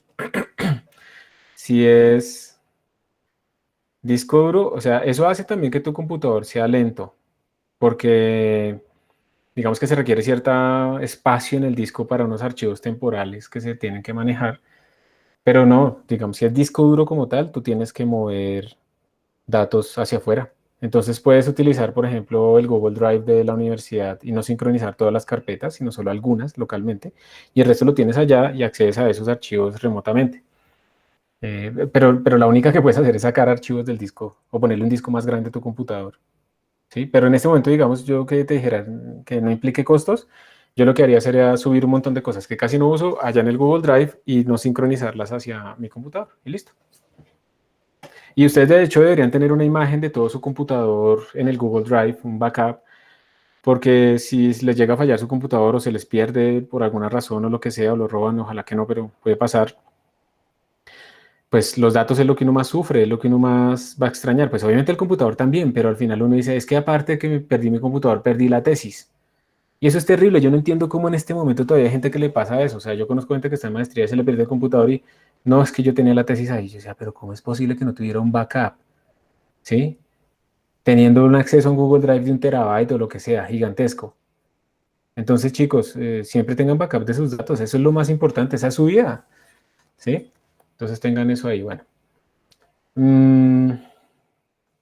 Esa es la primera. Pero acá hay muchos más recursos que les queremos mostrar. Entonces, este es local. Local quiere decir que corre en sus máquinas, que es utilizando una máquina virtual. ¿Cuál es la ventaja de la máquina virtual? La máquina virtual ya tiene instalado Linux con todas las herramientas que necesitamos. Entonces, listo. No, que yo no sé instalar Linux. Listo, utiliza una máquina virtual. De hecho, si quieren aprender a instalar Linux, ustedes pueden crear máquinas virtuales, probar ahí la instalación, acostumbrarse. Si dañan todo, no pasa nada, simplemente borran la máquina virtual. Y ya está, o sea, uno nunca debe experimentar en el computador real. Uno experimenta en máquinas virtuales. Pero ahí viene la desventaja. Una máquina virtual es como un computador virtual y requiere recursos. Entonces, si yo le pongo 2 GB de memoria RAM, como está configurado ahorita por defecto, a mi máquina virtual, y le pongo 2 procesadores, y mi computador tiene 4 GB de memoria RAM y dos threads, se me va a trabar un montón, porque es que cuando yo prenda mi máquina virtual voy a tener Windows corriendo, que es el sistema host, y la máquina virtual, que es el sistema guest, el invitado. Y pues entonces el guest se me está llevando 2 GB de RAM más 2 procesadores. Entonces Windows está viendo que los 2 procesadores están al 100% y él no tiene dónde trabajar y se va a trabar mucho todo. Además que la máquina virtual también va a consumir disco duro. 5 GB, 10 GB como mucho, si ustedes no llenan eso de cosas raras, pero va a consumir. Entonces, ese es el costo, pero pues la ventaja es que ahí está todo, o sea, ustedes no hicieron absolutamente nada, ya está. Solo tuvieron que instalar VirtualBox, importar la máquina virtual y listo. Bien, entonces tiene sus ventajas y desventajas. Y si se va a la red no importa porque todo está corriendo local. Entonces, está mirando si hay alguna pregunta. Entonces, la ventaja de la máquina virtual, yo tuve que actualizar aquí un poquito porque tenía como mal puesto todo esto. Esta es la versión actual de esta página para descargarla. Y aquí aparece una cosa vieja, OEF, eso no lo van a usar, van a utilizar esta, un OVA, es un solo archivo. Pues esto estaba escrito aquí que descargaran el OVA, pero después había unas cosas de varios archivos que era inconsistente. Entonces descargan el OVA, abren VirtualBox, que se supone que ya lo instalaron, creo que estas versiones ya son viejas, está una versión más avanzada, pero no importa, cualquiera de las dos funciona. Y abren VirtualBox, le dicen que van a importar la máquina virtual, entonces yo navegué aquí a descargas y ahí la tenía. La OVA, eso pesa como 5 gigabytes, entonces esta descarga de acá original se les va a demorar un rato. Miren, 5.06 gigabytes, pues porque es todo un sistema operativo con todas las herramientas. Y cuando lo van a importar, les sale esta ventanita y ustedes aquí, dependiendo de su máquina, le pueden cambiar, quitar o poner. Entonces le pueden poner más procesadores, no le pongan todos los que tienen en la máquina para que el sistema host pueda también funcionar. Y pueden aumentar o disminuir la memoria RAM. El resto no lo cambien, le dan import y ya está. Y ya tienen su máquina virtual importada, ¿sí? Entonces, una pregunta. ¿Aquí alguien ya importó la máquina virtual? Levanten 3 personitas. O sea, esto no es obligatorio, ¿no? Esto es otra herramienta que pueden usar. Muy bien. ¿Y tuvieron algún problema? No, nada, solo al momento de ejecutarla, que toca ejecutarla como administrador, porque no Ah, soy sí. Bueno, el, pero el resto todo no bien. sabía. Ah, listo, listo. A veces a algunas personas les surge un problema y es que no les ejecuta VirtualBox, pero es porque no tienen activada la virtualización en la BIOS. Entonces tienen que buscar cómo activar la virtualización en la BIOS y ya. Cuando se ejecuta la máquina virtual, no la tengo abierta. Cuando se ejecuta la máquina virtual, yo aquí no la he importado, pero yo tengo la que les exporté. O sea, yo tengo la fuente de todo porque yo fui el que la hizo. Esta es la fuente de todo. Yo exporto al final este snapshot de acá. Les doy una recomendación. Si ustedes van a utilizar la máquina virtual, hay una cosa muy chévere en las máquinas virtuales que es hacer snapshots. Snapshots es, bueno, yo ahorita me está funcionando bien, pero yo me voy a poner a instalar y a mover cosas. Entonces, de pronto me la tiro. Entonces yo puedo tomar un snapshot de cómo está actualmente y luego si me pongo a hacer cosas y si la daño, simplemente me devuelvo a ese snapshot anterior. Entonces eso es muy útil y se puede hacer en las máquinas virtuales. Es una recomendación que les doy si quieren jugar ahí. Ustedes cuando le importen no les va a aparecer todo esto, solo se les aparece aquí Base Slack Machine y ya. Le dan Start para que inicie. Yo también duré mucho la semana pasada luchando para que no le saliera un error que creo que a nadie le ha salido. Ahí está explicado si les sale cómo corregirlo con EFI, pero a ustedes les debe salir algo como lo que está acá. No tienen que hacer nada. Esto empieza en 5 segundos. Esto va a cargar una distribución que se llama Slackware con el kernel current. O sea, eso es muy, muy reciente. Eso es la semana pasada. Obviamente ustedes también pueden crear máquinas virtuales y a las máquinas virtuales instalarles Ubuntu o Debian, lo que quieran, o sea, eso no importa, para ir aprendiendo, para jugar, pero siempre máquinas virtuales. No hagan lo que yo hice cuando empecé con Linux hace mucho tiempo y metí, lo inicié para instalarlo y me decía, ¿quiere formatear def HDA? No sé qué, y yo, def HDA. Yo creo que sí, porque uno está acostumbrado a que todo siempre le dice que sí. Y lo que hice fue borrar el disco duro, me tiré el computador de la familia y bueno, eso fue un rollo tenaz. Y tal vez ese nervio de arreglar las cosas fue el que me hizo aprender más. Entonces, bueno, ahí está iniciando, depende de la máquina y todo, pues se va a demorar o no. Pero ahí está iniciando un Linux para las personas que no tengan instalado Linux y puedan tener una máquina virtual en su computador. Esta es la solución, utilizar la máquina virtual. Tiene todo, ya está listo, o sea, no hay que hacer nada. Entonces ahí se abre esta ventanita. A veces sale la ventana muy grande, a veces sale la ventana más pequeñita. Ustedes pueden venir simplemente aquí en View y le cambian si hay escalamiento, por ejemplo, si la quieren más grande o más pequeña, ¿listo? O la resolución. Ahorita no se puede, hasta que entremos se puede. Para los que ya la descargaron, ¿cuál es el nombre de usuario y la contraseña que se utiliza por defecto? Live y Live y Live. Sí, yo también digo live, no te preocupes. Entonces es la misma, el live y live. Entonces ahí se escala y esto es el Linux exactamente igual al que tenemos, bueno, casi exactamente igual al que tenemos en la sala de cómputo.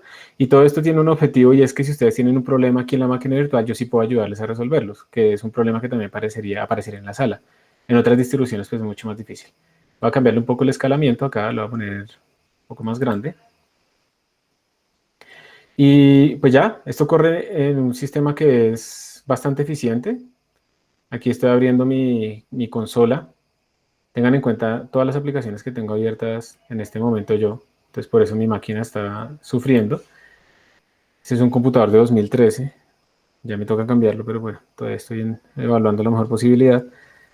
Pero porque le exijo demasiado. Entonces mire que Aquí yo estoy viendo el HTOP, solo tengo 2 threads y miren que pues está muy bien, o sea, como tal la máquina virtual está corriendo bastante bien, no está sobrecargada, esto no está todo lleno y estamos utilizando apenas 700 megabytes de los 2 gigabytes que le puse. Entonces, esto es muy eficiente y aquí corre muy bien y aquí podemos programar.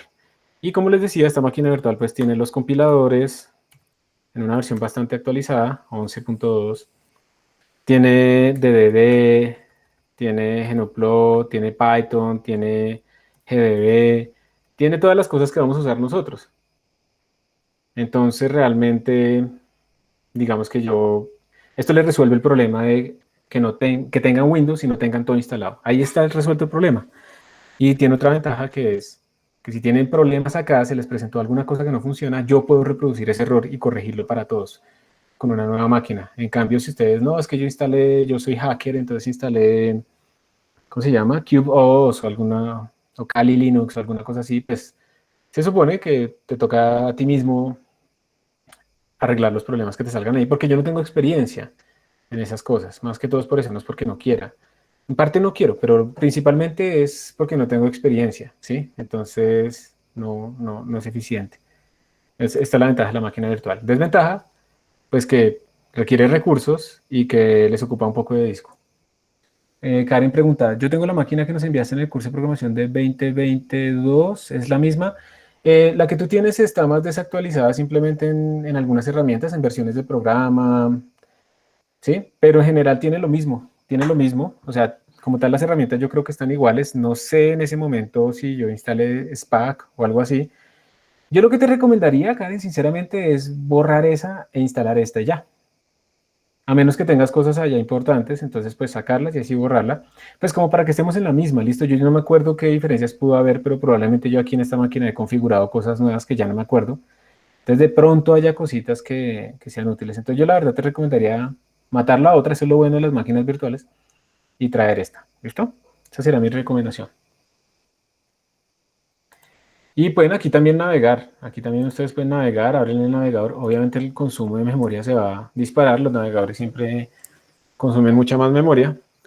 Ahí está por defecto instalado Firefox. La primera vez que carga pues es un poco más demorado, pero miren cómo pues aquí creció, antes estábamos en 700, ya en 838, ¿sí? Ahí más o menos va creciendo. Los navegadores siempre consumen mucha más memoria, depende también de las tabs, de cuántas tabs tengamos abiertas. Entonces mi recomendación es que si tienen la máquina virtual así con lo mínimo posible, pues no se pongan a navegar en demasiadas cosas, ¿listo? No lo hagan así, entonces, pero bueno, ustedes aquí pueden buscar cosas y les va a funcionar, entonces pueden hacer todo y pues yo también instalé algunos programas extras en la máquina virtual por si quieren trabajar en otras cosas. Esto también tiene LaTeX, aunque ustedes supongo que utilizan Overleaf. A ver qué les digo. En Office está LibreOffice por si quieren editar hojas de cálculo o archivos tipo Word. En multimedia está, bueno, de es para editar desde la consola. Tienen reproductores, sí, VLC para reproducir pues, películas o streamings. Tienen varios navegadores y otras herramientas, como de acceso, también de correo, acceso remoto, etcétera. En gráficas hasta Inkscape, yo lo utilizo mucho para hacer gráficas vectoriales. Y algunos visualizadores también de PDFs. Bueno, hay algunos jueguitos, pero poquitos. También está Octave, por si acaso, si quieren. Y bueno, ahí pueden ir mirando si hay cosas. Y también está instalado Visual Studio, por si quieren también programar con Visual acá. Hay varios editores, pero también está Visual Studio Code, si quieren trabajar ahí directamente. ¿Listo? Y bueno, eso es la máquina virtual. Entonces, como les digo, esto les resuelve el problema de tener Linux. Ya lo tienen. Gratis, fácil. Todo eso así. ¿Alguna pregunta hasta acá? Profe, para los informes de los proyectos, si es en LaTeX o se puede en Word. Mm, yo, o sea, yo al final recibo un PDF. O sea, yo me enviaría un PDF. Entonces, si tú lo haces en LaTeX o en Word tendrías que también pasarlo a PDF, ¿listo? Pero yo que les recomiendo, yo les recomiendo que se acostumbren a usar LaTeX. ¿Lo tienen que hacer en la máquina virtual? No, como quieran. Yo he visto que, digamos, una forma sencilla de hacer LaTeX es con Overleaf, porque todos pueden acceder sincrónicamente al mismo tiempo, los miembros del grupo. Y se acostumbran a tener una competencia que es muy importante. O sea, ahorita hay algunos journals, sí, que permiten en Word, pero realmente los journals serios, donde uno quiere de pronto mandar algo, reciben los artículos es en LaTeX.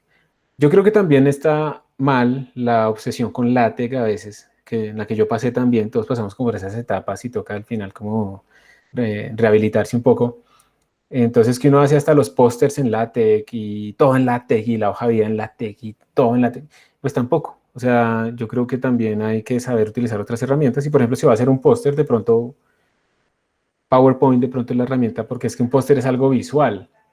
Entonces yo estoy viendo cómo están quedando las cosas, cómo las alineo, entonces de pronto es mejor algo como PowerPoint, pero si lo quiero hacer en Beamer, pues bueno, está bien, la puedo hacer en Beamer, las ecuaciones me salen más bonitas, las puedo referenciar y todo. Entonces depende del tiempo, depende del afán, depende de todo, pero pues es como una recomendación, pero al final pues yo revisaría un PDF aunque haya un docx ahí, ¿listo?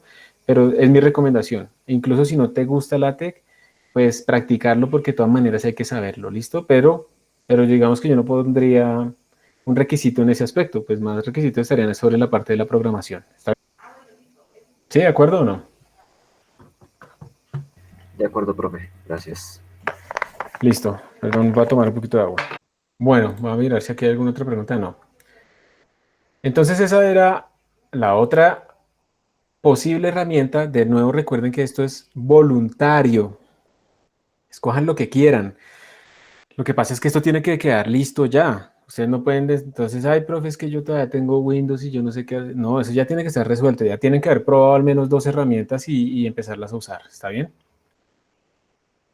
Y pues esa es la ventaja de tener la máquina virtual. Entonces tenemos Linux ahí disponible sin ningún problema. Hay otra posible solución. Yo no tengo aquí screenshots. Esa no la he usado hace rato. Bueno, por varias razones. Nosotros les hacíamos a ustedes, les quemábamos una memoria USB en la sala. Ustedes la llevaban, la quemábamos, a veces no funcionaba porque eran memorias malas, y entonces, bueno, se dañaban. Pero cuando funcionaba, esas memorias USB tenían Linux instalado, esta distribución también. Y eso es súper útil, ¿por qué? Porque ustedes llegan y la meten simplemente en su computador en el puerto USB y le dicen a su computador que arranque desde el puerto USB. Esto uno podría pensar que es casi como una máquina virtual, pero es aún mejor, porque como yo estoy booteando mi computador desde el puerto USB, él va a utilizar todos los recursos de mi máquina. Entonces, incluso si es una máquina vieja que tiene solo 4 GB de memoria RAM y solamente 2 threads, va a funcionar muy bien, porque esos son los recursos que tiene la máquina virtual actualmente y ustedes vieron que estaba funcionando bien. Porque va a acceder a toda la máquina completa, no está corriendo Windows ni nada de eso. Todo lo corre en RAM, entonces si yo abro un programa, va, lo lee la memoria USB, lo carga a la RAM. Entonces al principio es un poco lenta, un poquito, pero después funciona muy bien. ¿Cuál es el catch? Porque todo en la vida es un equilibrio, siempre todo viene con algo. El catch es que si ustedes no se aseguraron de que esa memoria USB tenga persistencia, así se llama persistence, los archivos que ustedes modifiquen o escriban en la memoria USB se van a borrar cuando la desconecten, porque eso está en RAM. Entonces tienen que estar muy seguros de que al crear la memoria USB con su Linux favorito, lo crearon con persistencia. Persistencia quiere decir que los archivos que yo modifique o cree o borre, bueno, lo que sea, mientras esté usando la memoria USB, se van a grabar en la memoria USB y la próxima vez que yo reinicie otra vez desde mi memoria, voy a volverlos a ver. Eso es lo más importante. ¿Qué les recomiendo a ustedes? Eso se puede hacer automáticamente en Windows utilizando Rufus o utilizando UnBootin. Ustedes descargan simplemente las aplicaciones, las instalan en su computador y le dicen, por ejemplo, con UnetBootin, a ver si lo tengo instalado. Ustedes simplemente llegan y le dicen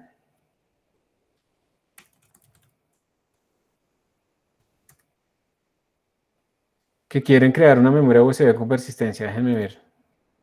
Creo que la única que soporta persistencia, si uno mira la página de ellos, es Ubuntu. Aquí lo pueden crear con todos estos Ubuntus. No está Slackware, obviamente. ¿Dónde está? ¿Dónde está Ubuntu? Por la U, ¿cierto? Y for which, bla, bla, bla, no sé qué. Vamos a mirar acá. Ustedes le dicen, bueno, la imagen dónde está, o si no, la descarga aproximadamente. Y acá ustedes le tienen que, miren, espacio usado para preservar los archivos a través de reiniciadas. Entonces ustedes aquí le van a decir que, no sé, le van a decir, yo tengo una memoria de 10 gigabytes o lo que sea. Entonces si el disco duro se come, si el sistema operativo se come 5, entonces yo le voy a decir, quiero reservar 5000 megabytes, o sea, 5 gigabytes para archivos persistentes. Esto es muy importante hacerlo. Entonces ustedes le dan OK, aquí tienen que seleccionar el drive, yo no tengo nada conectado, pero aquí le sale dev SDA, tienen que tener mucho cuidado. O sea, miren la lista sin conectar nada. Meten la USB, miren la lista y la nueva que apareció es la USB, porque si no les va a formatear el disco duro, ¿sí? Entonces tengan mucho cuidado. Y se les va a borrar todo lo que está en la USB, ¿sí? Si tienen ahí, no sé, las fotos del gato, lo que sea, eso se les va a borrar. Y ya, le dan OK. Entonces, como aquí yo no tengo la ISO, yo no la he descargado, él la va a descargar de los servidores de Ubuntu. Eso se va a demorar entonces un buen rato, porque va a descargar una imagen de 2 gigabytes o algo así. Y luego va a crear la memoria y va a tener persistencia. Y listo. Y ahora lo único que tendría que hacer es reiniciar su máquina desde esa USB e irle instalando a ese Ubuntu las cosas que ustedes quieren o que necesitan, con apt y esas vainas. Es otra forma de probar y es muy sencilla. Yo también se las recomiendo. Es muy fácil y tienen toda su máquina, por muy vieja que sea, tienen toda la máquina disponible para Ubuntu o para Linux. Y realmente, pues eso es, ustedes van a ver la diferencia, va a ser más rápido todo. Entonces eso es las Live USB, otro recurso. Ventoy es aún más chévere porque uno puede instalar varios Linux en una memoria USB, pero eso es para mí. Yo tengo que mirar con Ventoy cómo hacer un tutorial. Lo que pasa es que no quería llenar esto de cosas. Entonces esa es la otra herramienta y llegamos ahora a la conexión remota a la sala. En la sala de física, ustedes pueden acceder porque ya les hemos creado las cuentas. Yo ya les creé las cuentas a ustedes les debería llegar un correo donde se les informó que el usuario es el nombre de usuario en su correo, sin el arroba no le educó, y la contraseña es su número de documento. La primera vez que ustedes entran, escriben esas dos cosas y les va a pedir que cambien la contraseña. Pues yo no sé si les dejan la misma o pueden poner otra. Y ustedes entran como un nodo de entrada y desde ese nodo de entrada ustedes pueden entrar a toda la red interna de la sala. ¿Listo? Eso funciona así. A la fecha que se hizo esto, eso está desactualizado. Tenemos más o menos estas máquinas, pero les voy a mostrar cómo se hace. Entonces, básicamente hay dos formas de acceder a la sala. Una por consola, que es lo que uno hace cuando entra a un clúster y cosas así, y la otra gráficamente. Entonces les voy a mostrar primero por consola y luego gráficamente.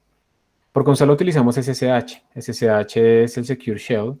Básicamente es una forma de comunicarse de forma segura en canales inseguros. Si alguien intercepta mi comunicación entre mi computador y la universidad, no puede descifrar en tiempo computacional razonable, no puede descifrar la comunicación. Eso va encriptado. A menos que simule que es el otro computador y bueno, hay algunas trampas ahí. Entonces esto es lo que hay que hacer. Simplemente especifico el IP, que es el IP público de nuestro servidor, de la sala de cómputo y el puerto. Entonces les voy a mostrar este comando. Un error típico a veces de los estudiantes es que no reemplazan aquí username por su nombre de usuario, sino que le ponen username, ¿sí? Entonces, obviamente no les va a funcionar. Voy a ir a una consola y aquí va, miren. Obviamente, primer error, pues yo le doy esto y él me va a pedir el password, entonces yo le pongo cualquier cosa, pero pues eso no va a funcionar. Y él no me va a decir que no existe, simplemente me va a decir que hubo un error, porque no hay un error, no hay un usuario username. En mi caso, mi correo es wf.okendo.p, entonces yo debería hacer esto. Ustedes también lo deberían hacer. Bueno, yo no tengo este usuario, por otras razones, el mío se llama Okendo. Entonces yo le doy Enter y me botó un error y es tal vez mi red. Aquí creo que hay una pregunta, una manito levantada. Ah, sí. No es alguien que está entrando. Listo. Ah, yo ya puedo entrar, no me pidió clave porque yo ya tengo esto sin clave. Y a ustedes les sale como este aviso. ¿Sí lo ven? Bienvenido a sala de cómputo, departamento de física, para acceder. Entonces la idea es que ustedes en este momento podrían acceder a cualquiera de estas máquinas internas. Y estas máquinas internas, hay algunas que están apagadas, otras están encendidas. Estas máquinas internas tienen diferentes capacidades computacionales.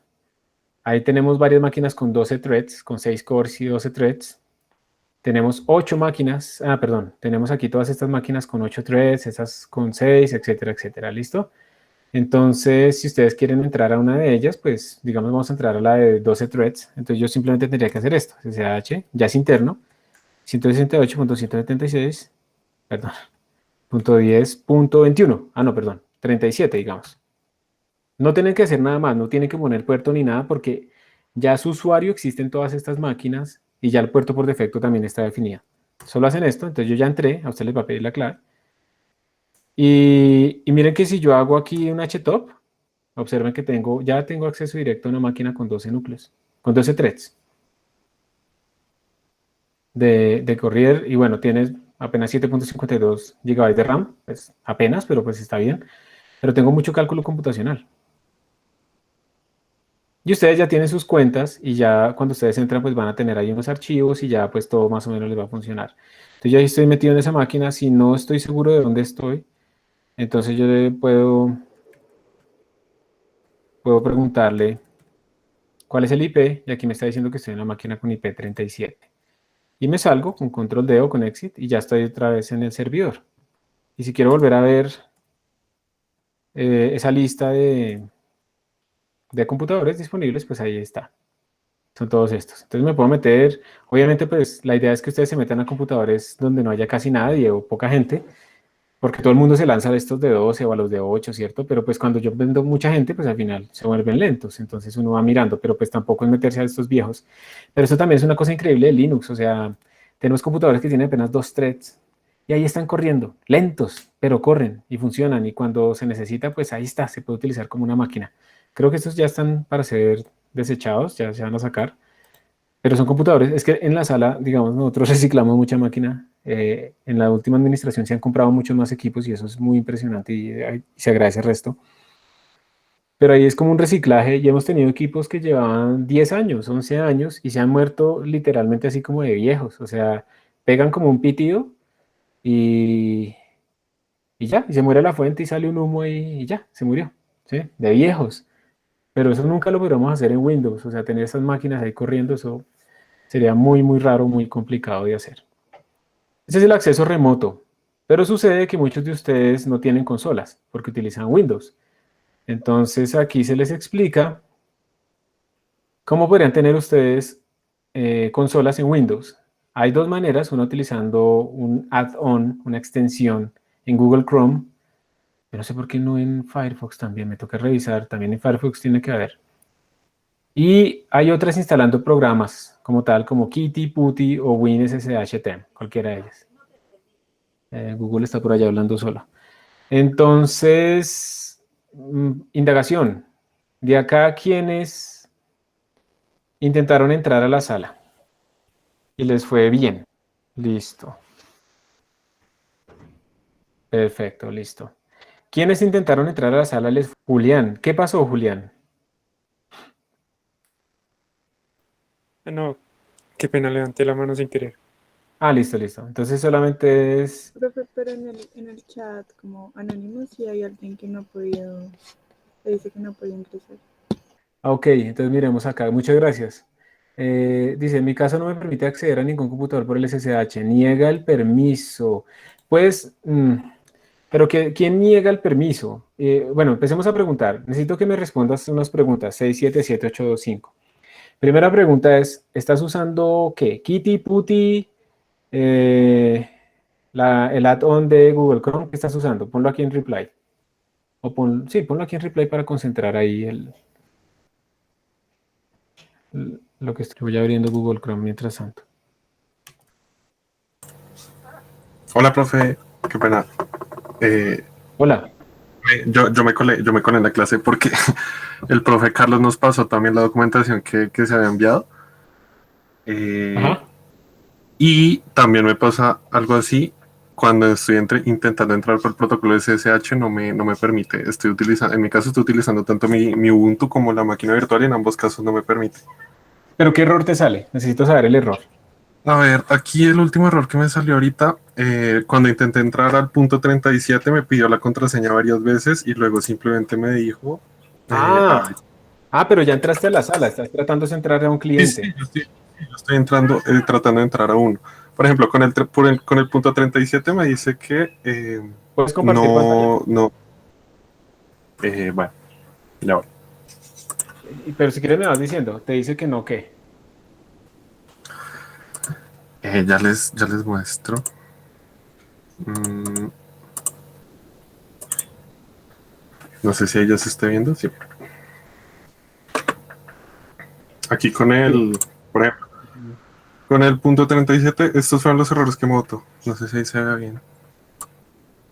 A ver, tú ya estás en la sala, listo. Sí, sí. Lo más probable, déjame ver, ahí tienes el 41, déjame ver el 37 otra vez. El 37, a ver si está por aquí arriba. Porque yo me acabé de conectar al No, pero 37. vamos a tratar de hacer la conexión con el 37.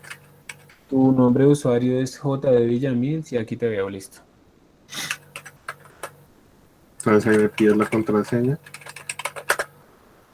Y vuelve a pedirla. Me la Pero vuelvo a meter. cuando tú entraste por primera vez te pidió que la cambiaras, la cambiaste Sí, sí. y te saliste o te quedaste en esa misma sesión. No, yo me salí. Ok, ¿te puedes Yo, volver a salir o volver a entrar? ¿Lo podemos volver a hacer desde cero? ok, voy a entrar por mi terminal, que es que la máquina me va un poco, no sé, no me va tan fluido. Listo. A ver.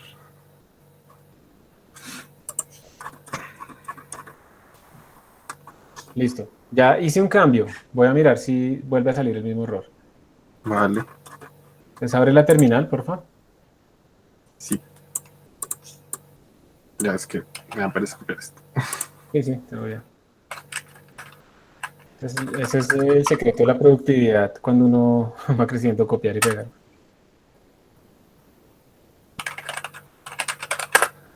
Listo, ahí la abre, ¿sí?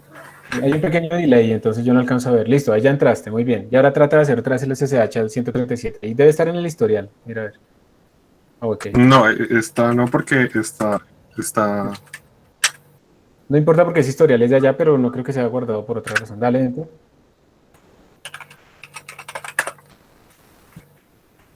Listo. mm, Ya lo arreglé. Es que hice otra cosa. Y ya se les debe haber arreglado a todos. a ver, Ya sincronicé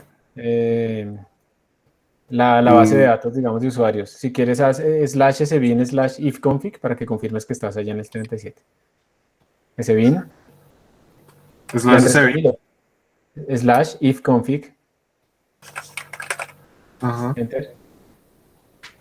Enter. Hay un delay, yo todavía no veo lo que te salió. Pero si te salió el IP.37 o no. Sí. Sí, no se ve. Listo, sí, ahí se ve. Y si quieres haz htop y ahí puedes ver que tienes 12 threads. A ver.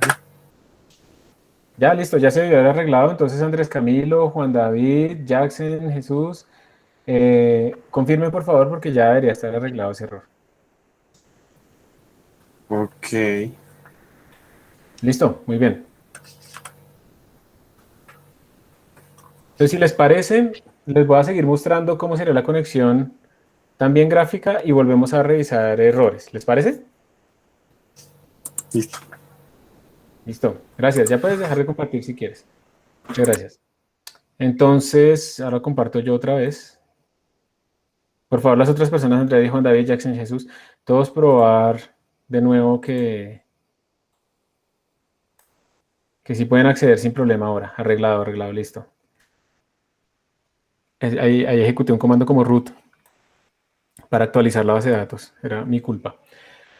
Entonces, digamos que yo estoy en Windows y yo no tengo una consola, entonces, ¿dónde está el Secure Shell? Aquí está. La voy a ejecutar y entro al Connection Dialog. Entonces, esto es lo que está allá en el tutorial, ¿cierto? Aquí en el tutorial dice que usted tiene que escribir aquí su nombre de usuario, entonces no es su username, es Okendo, el IP y el puerto, 443. En este momento no hay que hacer nada más, voy a quitar esto que es un túnel. No hay que hacer absolutamente nada más, o sea, ustedes llenan esta información en estas tres casillitas, que es lo que se está resaltando acá con este cuadradito. y ya. Entonces usted le dan Enter, que eso es conectar. Entonces les va a pedir la contraseña. Si es la primera vez, es su documento. Si ya hicieron el cambio, pues es el segundo. ¿Cómo es que era el mío? Yo no me acuerdo. Eso es lo malo de utilizar passwordless, que después se le olvida a uno el password. Eso, ahí entré. Y ahí estoy. Y esto es una consola ejecutada por el navegador, pero pues es una consola SSH. Y ahí tengo lo mismo, ¿sí? Y ya estoy metido en el login node, entonces ya me puedo meter a otros computadores internos. A veces no funciona a SSH.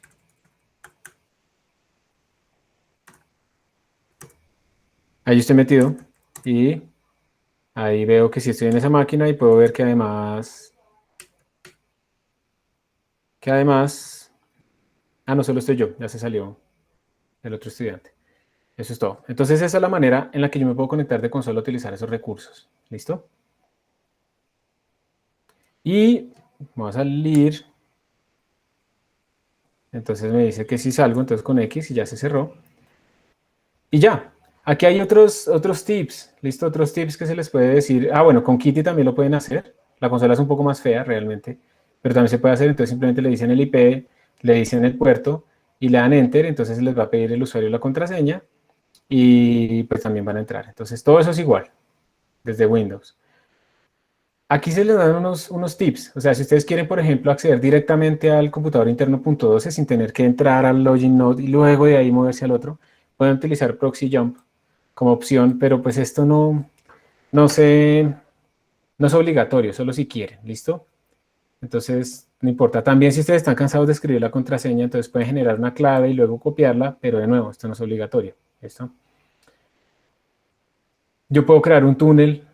Un túnel quiere decir que yo redirecciono un puerto remoto a una máquina local mía y me conecto a mi propia máquina y eso me redirecciona remotamente a lo que me estoy queriendo conectar. Y esto es lo que vamos a utilizar nosotros para poder conectarnos directamente a un computador externo. Entonces, miren, esto es para explicarles a ustedes cómo abrir una ventana gráfica, pero en este momento tengo un problema con los computadores internos. Instalé una versión diferente del cliente X2Go, del servidor, perdón, y no me está funcionando la conexión. Entonces, en este momento solamente me está funcionando la conexión directamente al servidor de logueo. Entonces, les voy a mostrar cómo es. Ese no necesita túneles ni nada. Voy a abrir X2Go. Ustedes lo tienen que haber instalado, X2Go Client. Voy a crear una conexión. Voy a borrar y la voy a hacer completamente desde cero. Entonces, yo vengo acá, le digo nueva sesión. La voy a llamar sala física. Entonces aquí escribo lo mismo que habíamos escrito allá antes. Este es el IP público. El puerto tiene que ser 443. Le puedo decir también el login, que sería mi nombre de usuario. Y según me explican acá, miren, tenemos que llenar esto. Solamente le pongo aquí abajo XFCE. Ojo que aquí cambia un poquito. Si ven que aquí es con localhost y no qué cosa, pero es porque no estamos usando el túnel. Esto sería la conexión directa al login node. Y aquí tiene que poner su nombre de usuario. Entonces el mío es Oquendo. No hay que hacer nada más. Entonces, OK. Le voy a dar doble clic. Él me va a pedir la contraseña.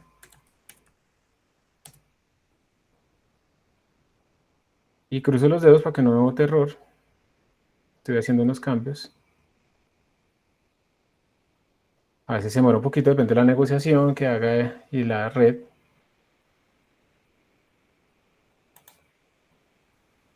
No me dejo, ¿será que estoy conectado por otro lado?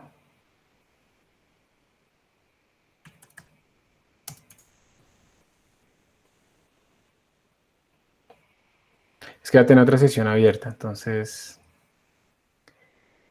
Y listo, ya me generó la conexión gráfica.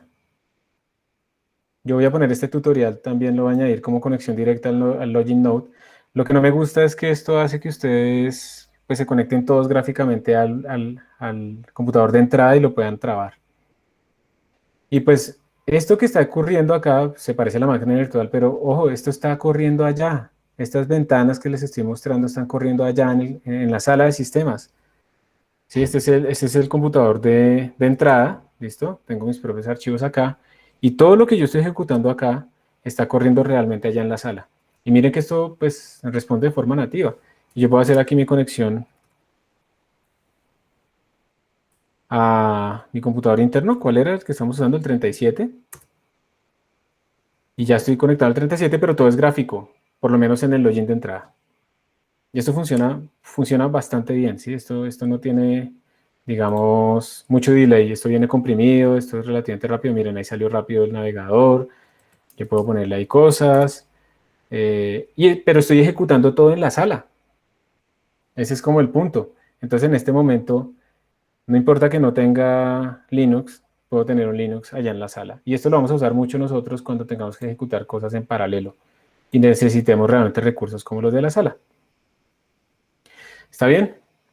Y yo también puedo hacer la conexión de X2Go directamente a un cliente interno en la sala. Pero para eso necesito hacer yo una actualización y yo les avisaré cuando esté disponible. Y entonces ahí sí tendrían que hacer esto que se les explica acá. Primero hacer un túnel, entonces se meten a la consola en Windows y escriben todo igual, pero añaden esto y miren que aquí el IP, ustedes le ponen el que quieren, digamos si quieren ser al 37 o al 21, lo que sea. Y esta magia, lo que se está haciendo aquí, esto es una magia, es decirle, mire SSH, conéctese a este computador. Desde ahí conéctese a este, utilizando este puerto local allá. Y esa conexión me la redirecciona a mi computador local, a este puerto. Entonces yo, en mi computador, he creado una puerta que tiene el código 2222, y cuando yo trate de entrar por esa puerta, me va a mandar a este y luego a este. Entonces yo puedo entrar directamente a un computador interno. Esa es la magia de los túneles. Entonces, yo dejo este túnel corriendo, ¿sí? Yo no cierro esa ventana. Cuando yo le dé enter a esto, se va a quedar ahí quieto. Entonces yo lo dejo ahí corriendo. Y vengo a X2Go y configuro mi sesión para el túnel. Pero miren la diferencia. Anteriormente nosotros en el host le pusimos pues, el IP del computador principal, del de entrada. Acá le vamos a decir, no, yo tengo aquí abierta una puerta en mi computador local, por eso le puse localhost, así se llama el computador local. Y el puerto que yo le puse en el túnel era el 2222, entonces lo ponemos acá. Todo es igual excepto esto. Le doy OK. Y cuando yo le diga a X2Go que se conecte a esta sesión va a meterse a la puerta local que yo abrí, que es el 2222, y me va a redireccionar al computador interno. Entonces yo voy a tener las ventanas del computador interno en mi computador. Y eso también va a correr muy rápido. Y esa es la gran magia. Y de pronto para los alumnos del profesor Carlos, también podemos utilizar esta magia de redireccionar puertos para redireccionar el puerto de la máquina virtual de los datos, esos que van a analizar ustedes, del Jupyter Hub, a sus computadores locales. Pero eso es una magia que podemos hacer, que podemos probar después directamente con el profe Carlos. Listo. Entonces, bueno, por ahora yo creo que a todos les debe estar funcionando el acceso por consola. ¿Quiénes han probado el acceso con X? Entonces, a ver, aquí tenemos. Yo no sé si ya se resolvió el problema del 67785. No me deja escribir nada en el Secure Shell. No entiendo, o sea, no puedes escribir ni tu nombre de usuario ni nada. Respóndeme ahí, por favor, para saber exactamente cuál es ese error.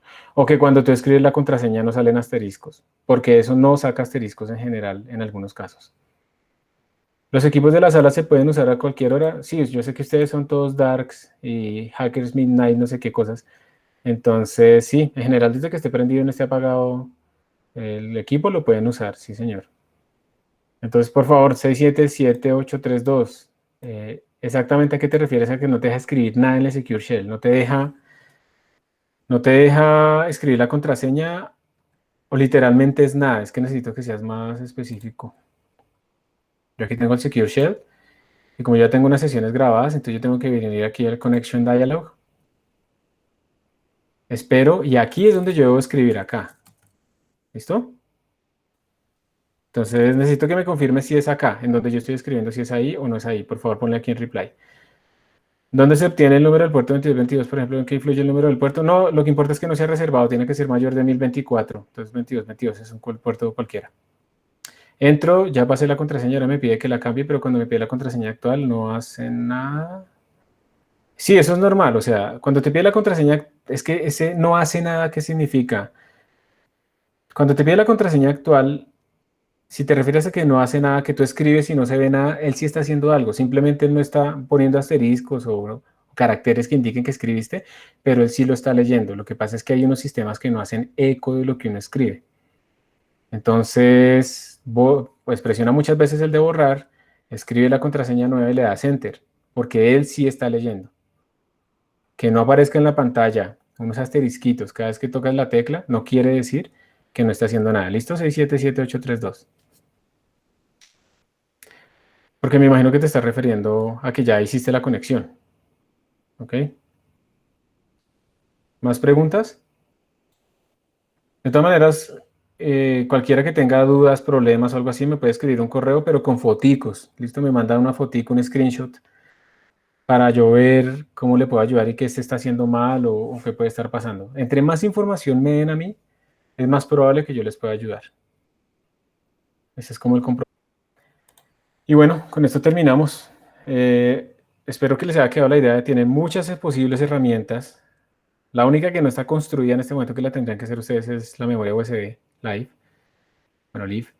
Pero pues ya depende de ustedes realmente. Las herramientas están. Ya no importa si el computador es cáscara o si es muy bueno o si solo tengo Windows y no sé qué. Ya eso está resuelto. Y tiene que estar resuelto para la próxima clase. Ya empezamos la próxima clase directamente a trabajar. Yo voy a trabajar principalmente en la consola o remotamente en la sala. Y ya. ¿Preguntas, dudas, comentarios? ¿Hay algo en específico, profe, que quiera que repasemos para la siguiente sesión, como para entrar de una vez con la programación? Pues sí, repasen un poco cómo compilar, o sea, precisamente en las plataformas que ustedes digan, voy a tener la máquina virtual y voy a tener el acceso a la sala, por ejemplo. Entonces, en las dos, decir, bueno, voy a compilar un código de ejemplo tonto, un Hello World de C++. Entonces, practicar eso y recordar también un poquito lo de Git, porque vamos, aquí una pregunta, levanten la mano quienes no han usado nunca Git. Hay 2, 3, 4... Eso, entonces ustedes tienen que irse familiarizando con Git. Y entonces ahí en el syllabus yo les puse a ustedes una página que dice gitpractice.com, yo no sé qué cosas. Entren a esa página y eso les va a empezar a explicar a ustedes la idea de Git. Y es como un tallercito donde ustedes van haciendo ejercicios y van avanzando en nivel y está gamificado y no sé qué. Entonces con eso ustedes pueden ir como aprendiendo los conceptos básicos y también se los recomiendo a los demás. Listo, profe, gracias. Con gusto. Me quedó una pregunta en el chat anónimo. Dice, estoy en un computador, pruebo el LS, pero no me sale nada.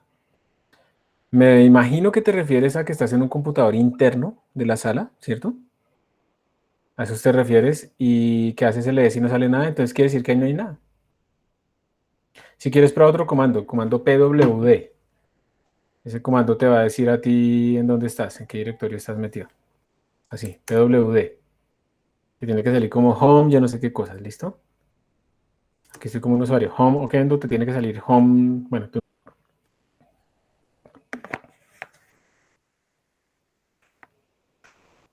Pero a ver si sale algo.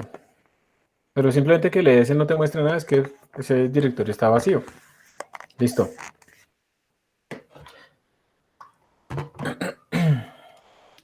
Entonces ahí tienen todos esos recursos. Úsenlos, por favor. Pueden loguearse cuando quieran. Las cuentas se eliminan automáticamente si no se han usado en 45 días. Entonces, también tengan un backup por fuera. Hemos hecho muchos arreglos para que esto funcione relativamente decente. Entonces, ojalá pues les sirva a ustedes. Finalmente todo se hace por ustedes. Y bueno, pues bienvenidos al curso y nos vemos en la próxima. Vale, profe, muchas gracias. Gracias, profe. Hasta luego. Gracias, profe, hasta luego. Con gusto. Que estén muy bien. Hasta luego.